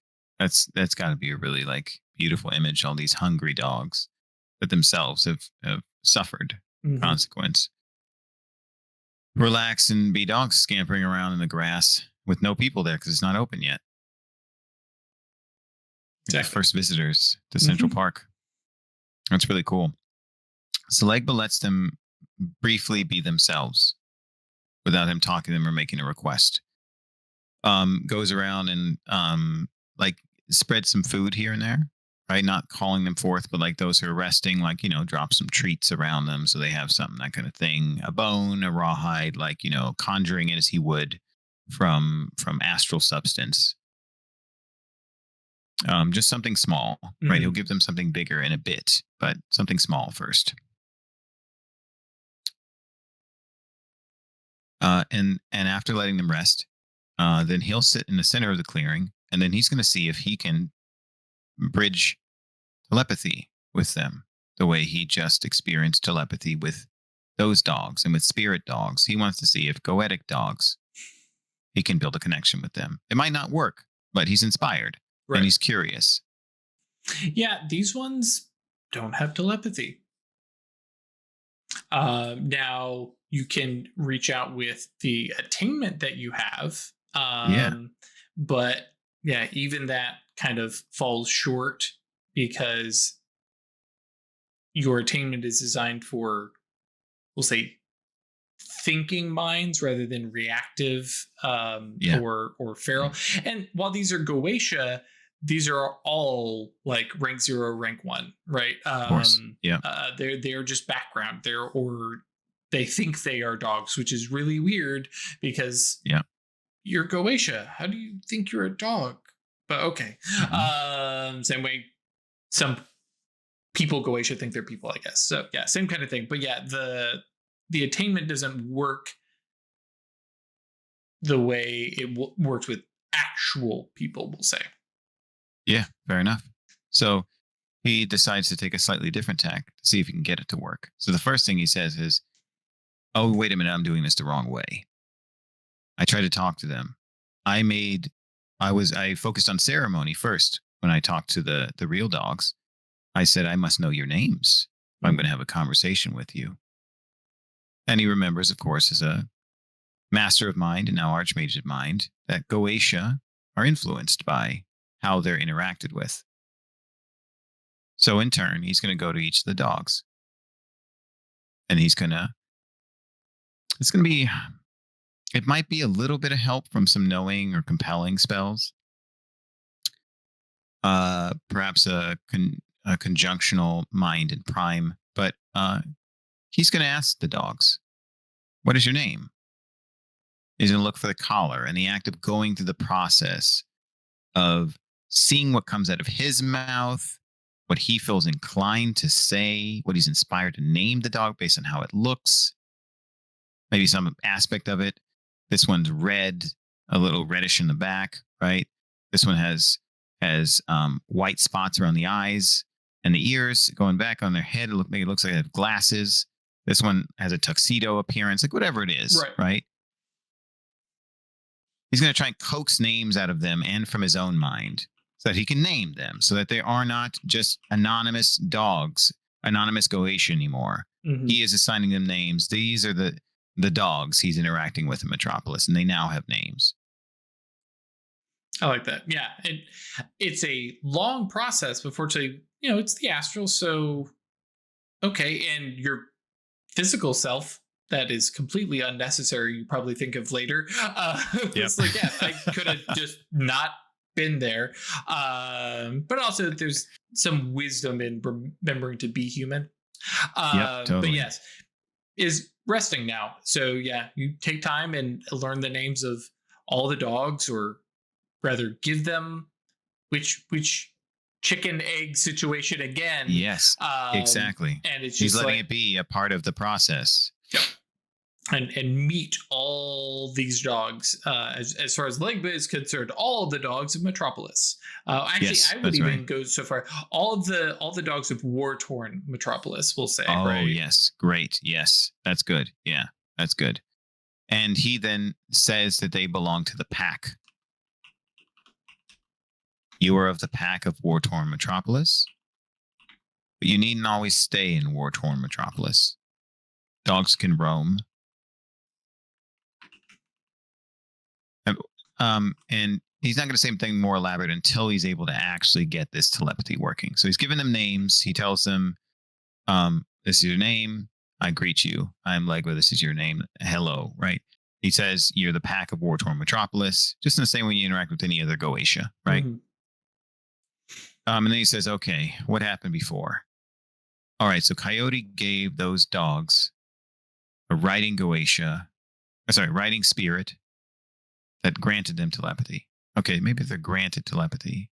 And he thinks about it and he's like, oh, of course. This is something an apprentice of mine would have figured out, even if they couldn't grant it themselves. Mm-hmm.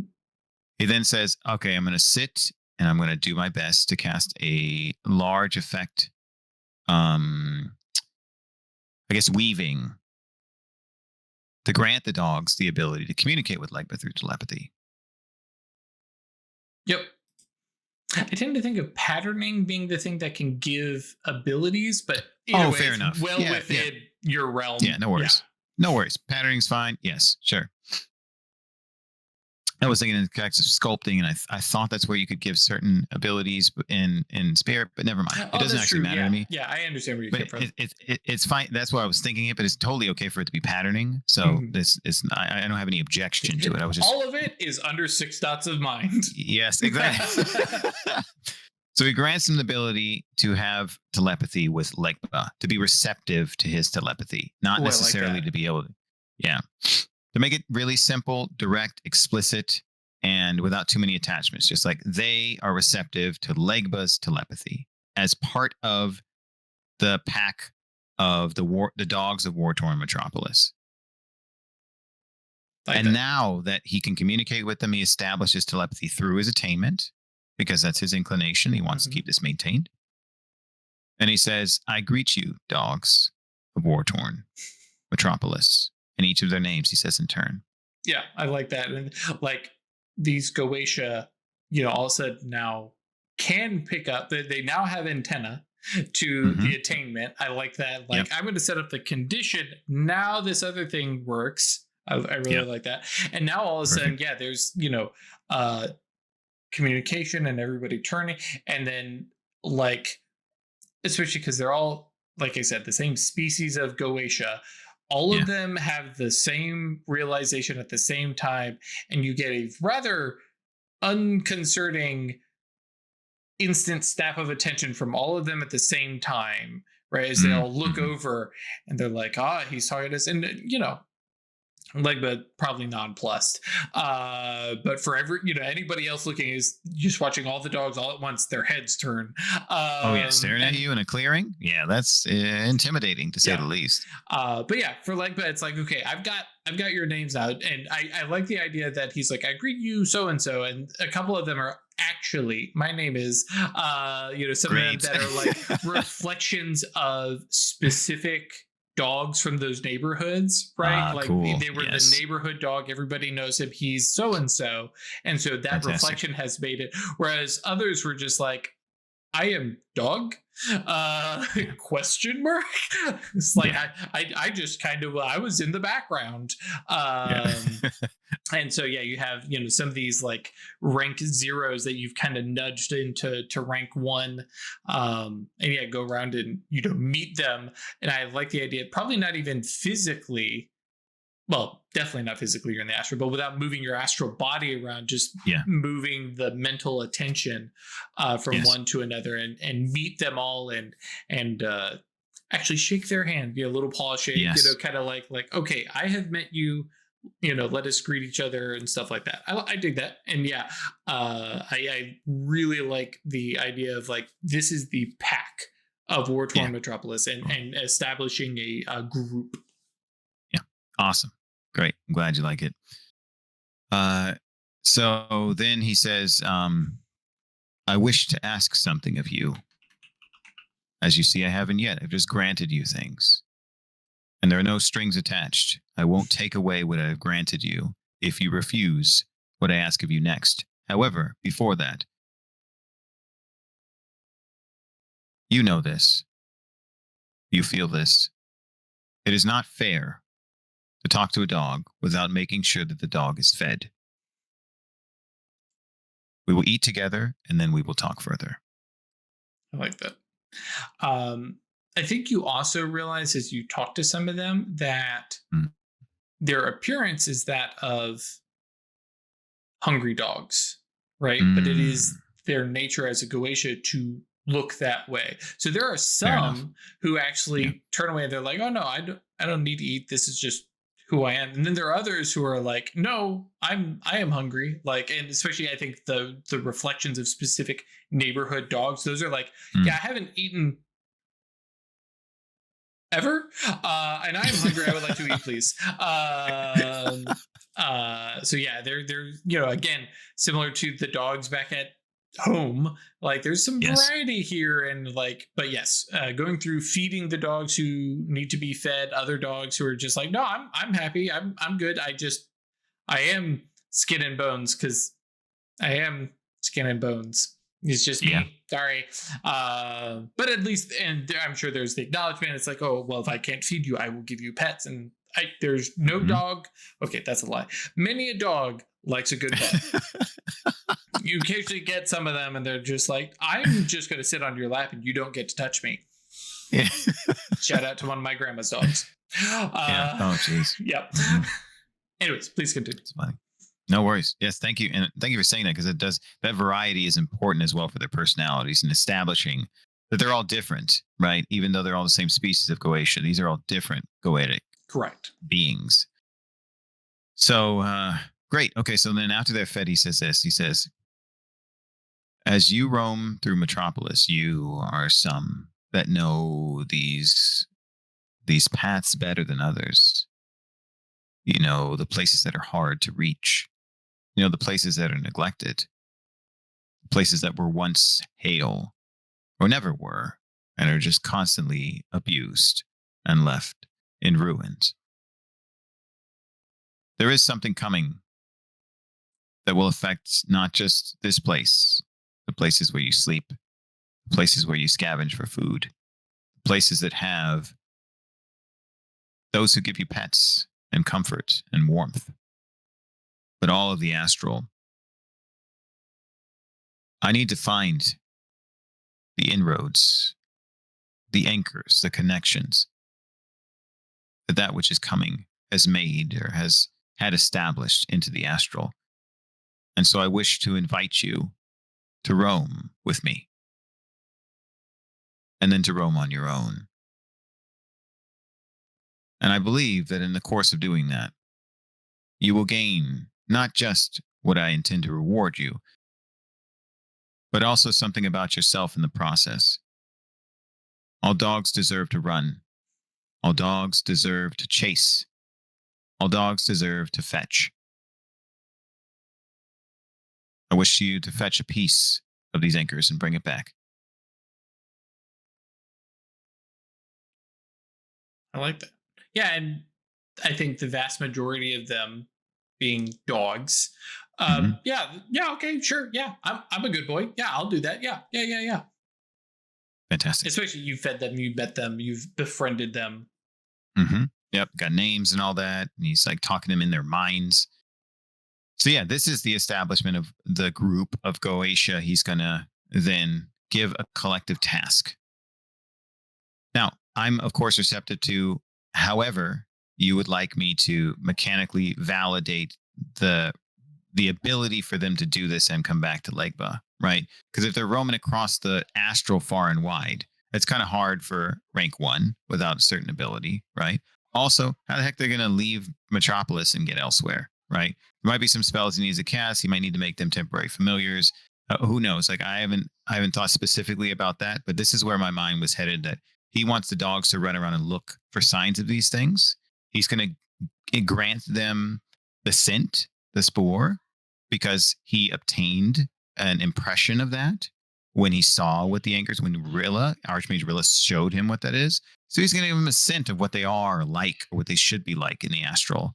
And because he doesn't know where they are, he's going to rely on them to roam around and find that and bring it back.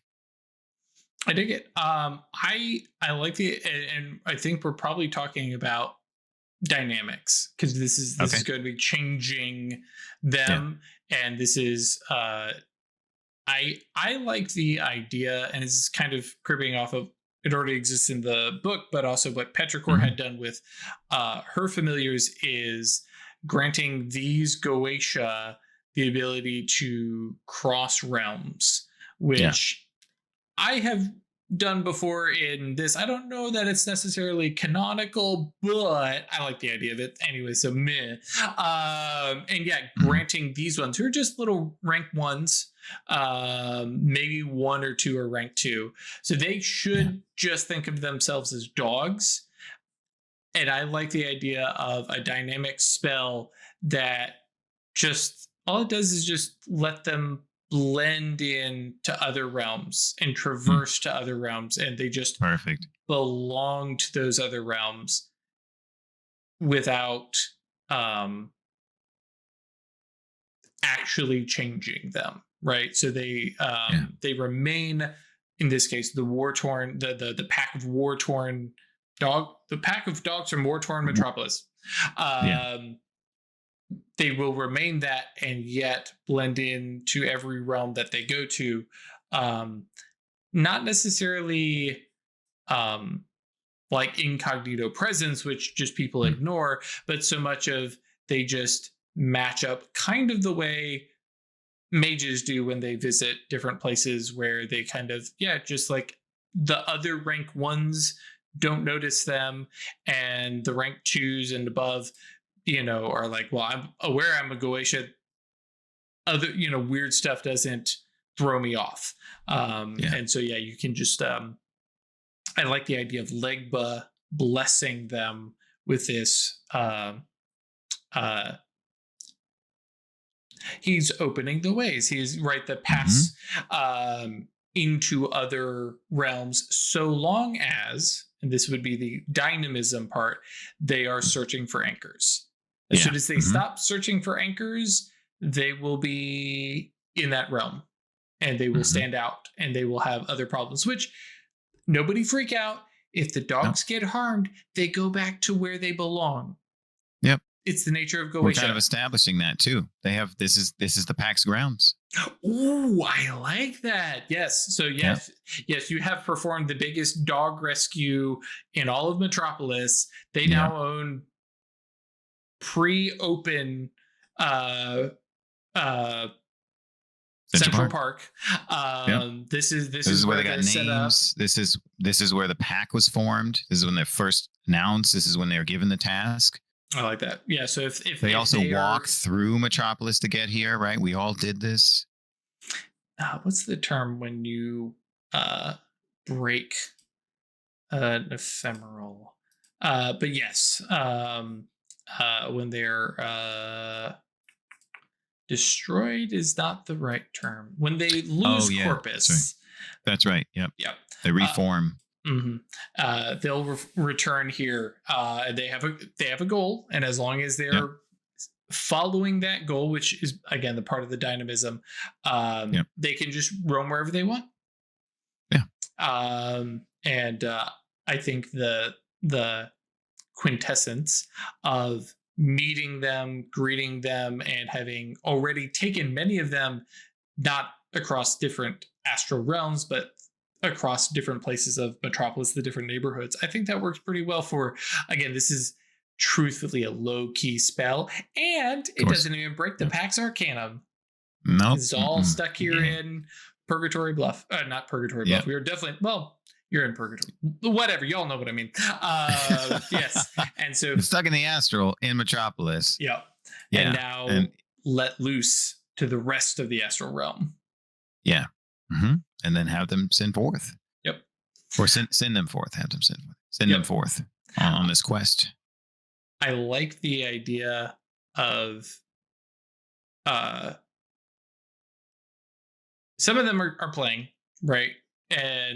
But then they, some get bored, and some, are very much the like go getter, the hunting dogs, right? Are Yeah. immediately like, oh Hmm. yes, I'll go, and they walk towards walls or just in the empty space in front of them, little doggy doors, just lift Oh, up, right? that's awesome! And depends on the dog. Some of the That is dogs so just dig a good. little hole and just little Dotson, right, is just Yes. but some of them are just like, yes, I need a doggy door, I need a, and they're just, you know disappearing across in different motion, and that, like I said, some of them are just remaining here, at least for a Yeah. time, and may never take up on the offer, Yep. but you have collected quite a few dogs, and yes, just all across Purgatory Bluff, all across Central Park, goetic dogs are just making their way out into the astral realms because they have a hint of, that smells like God Machine. Let me see if I can get closer Yeah. and begin to search. I like Oh, that's that. awesome. Fantastic. It's so good. And yeah, so with dogs departing, where's Ligma heading next?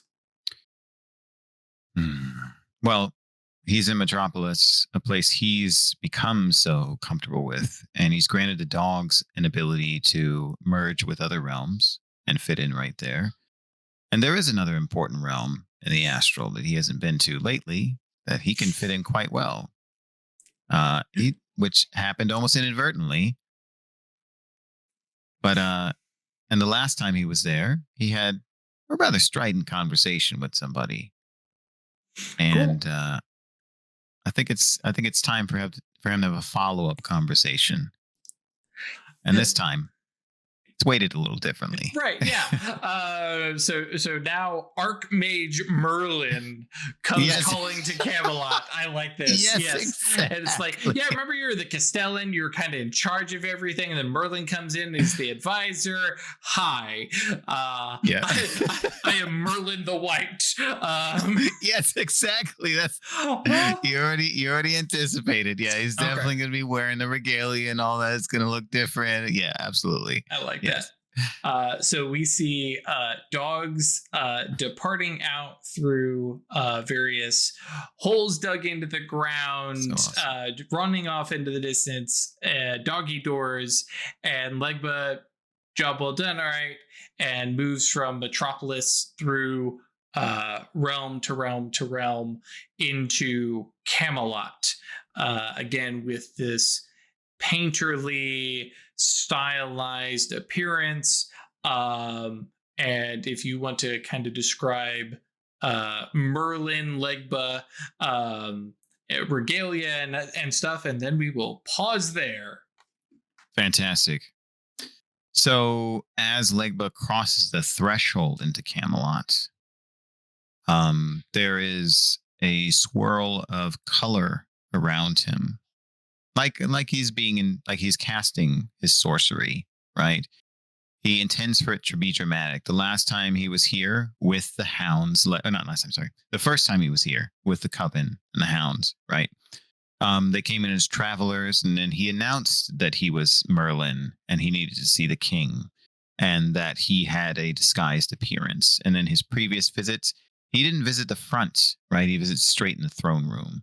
He decides to come to the front of the castle again this time, as though he's been away for quite a long while. And as he steps along the path, he taps his cane on the ground, and it sprouts into an enormous staff. It's about 8 feet tall. With what symbol is up at the top? It has a faint, I think, 4-post appearance at the top, like a crossroads, and there are flags hanging down from it, like pennants or banners would in a castle, right? Yeah. It looks like a long stick, gnarled and well polished at this point, like it was harvested, as opposed to a smooth, like carved stick.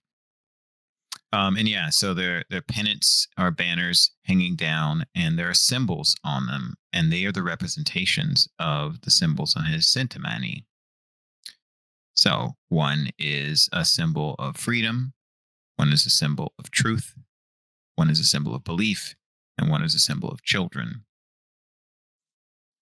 And as his clothes, they change in that instead of having the tunic and the top hat, um, he now his top hat sprouts a point like a wizard's cap, and the purple like shifts into a kind of like uh dark, like a penumbral, faint, like approaching sunrise. You can see stars in the depths. Full on wizard. Yes, absolutely. Full on wizard. So his tunic lengthens into a very long cloak that drapes along the ground. And let's see what else. What else happens? Oh yeah, of course he grows a long beard. Heck yeah. And he walks up, and yeah, he in a booming voice says to those at the front, "Merlin has returned from a journey of 100 years. He is to see the king now." I like it. Yeah. Rather than in third person. Sure, absolutely. Well, I actually like the idea that like you speak it in third person, and yet Oh yeah. when it comes out of your mouth, it doesn't come out of your mouth. It seems to like boom from above as a narrator, right? Oh, cool. Like, yes. and it's just like because I imagine, especially because this is Legba flexing a little bit, right? Yeah, and this absolutely, is applying a bunch of influence into this Temenis realm, and it's like, hey, yeah, I know this is fictional Arthur. I'm pushing it into fantastic, right? Yes, and moving exactly, from some of these the soldiery in leathers and stuff like that. Now all of a sudden every soldier is in plate, right? Like this realm is twisting into like I'm cranking this to 11, and either Sir Lucian is going to have to follow along, or he's going to stand out. And so yes, we end with this booming narrator voice, and the doors, the gates opening, the herald stepping forth, who we know is actually a not a grimoire. Grigori, Grigori, that's right. Jeez, how did I forget? Who's steps forward and has his suddenly has a large horn and goes, "What?" And we leave it. We leave there as yes, Merlin has arrived to speak to Arthur and maybe the Castellan Sir Lucian. And if there's time, right? Yeah, maybe we'll get around to him. There's much import of the realm that must be spoken about, and maybe we'll talk to the castle guy. Good stuff. So yes. Thank you all for joining us. Thank you, Ralph. This is fun. This is very, very good. We will continue on. We have trouble to cause as we dig for anchors. We try to make allies and stymie some serpents. Next week, y'all will see one of our other mages. I don't know who yet. And then another mage, and then another mage, and then we'll be back to Legba. So be prepared for that. I'm saying this now in this recording. That way I actually do it. Because I'm challenged myself. I'm kind of excited for it. So that'll be good. If you've enjoyed this, please come by Discord, www.yeetinto.space. Come chat with us. Tell us how much fun you're having. And I hope you're having fun, I guess I should say. And if you want to support us monetarily, that's www.staylucky.club. And quick shout out.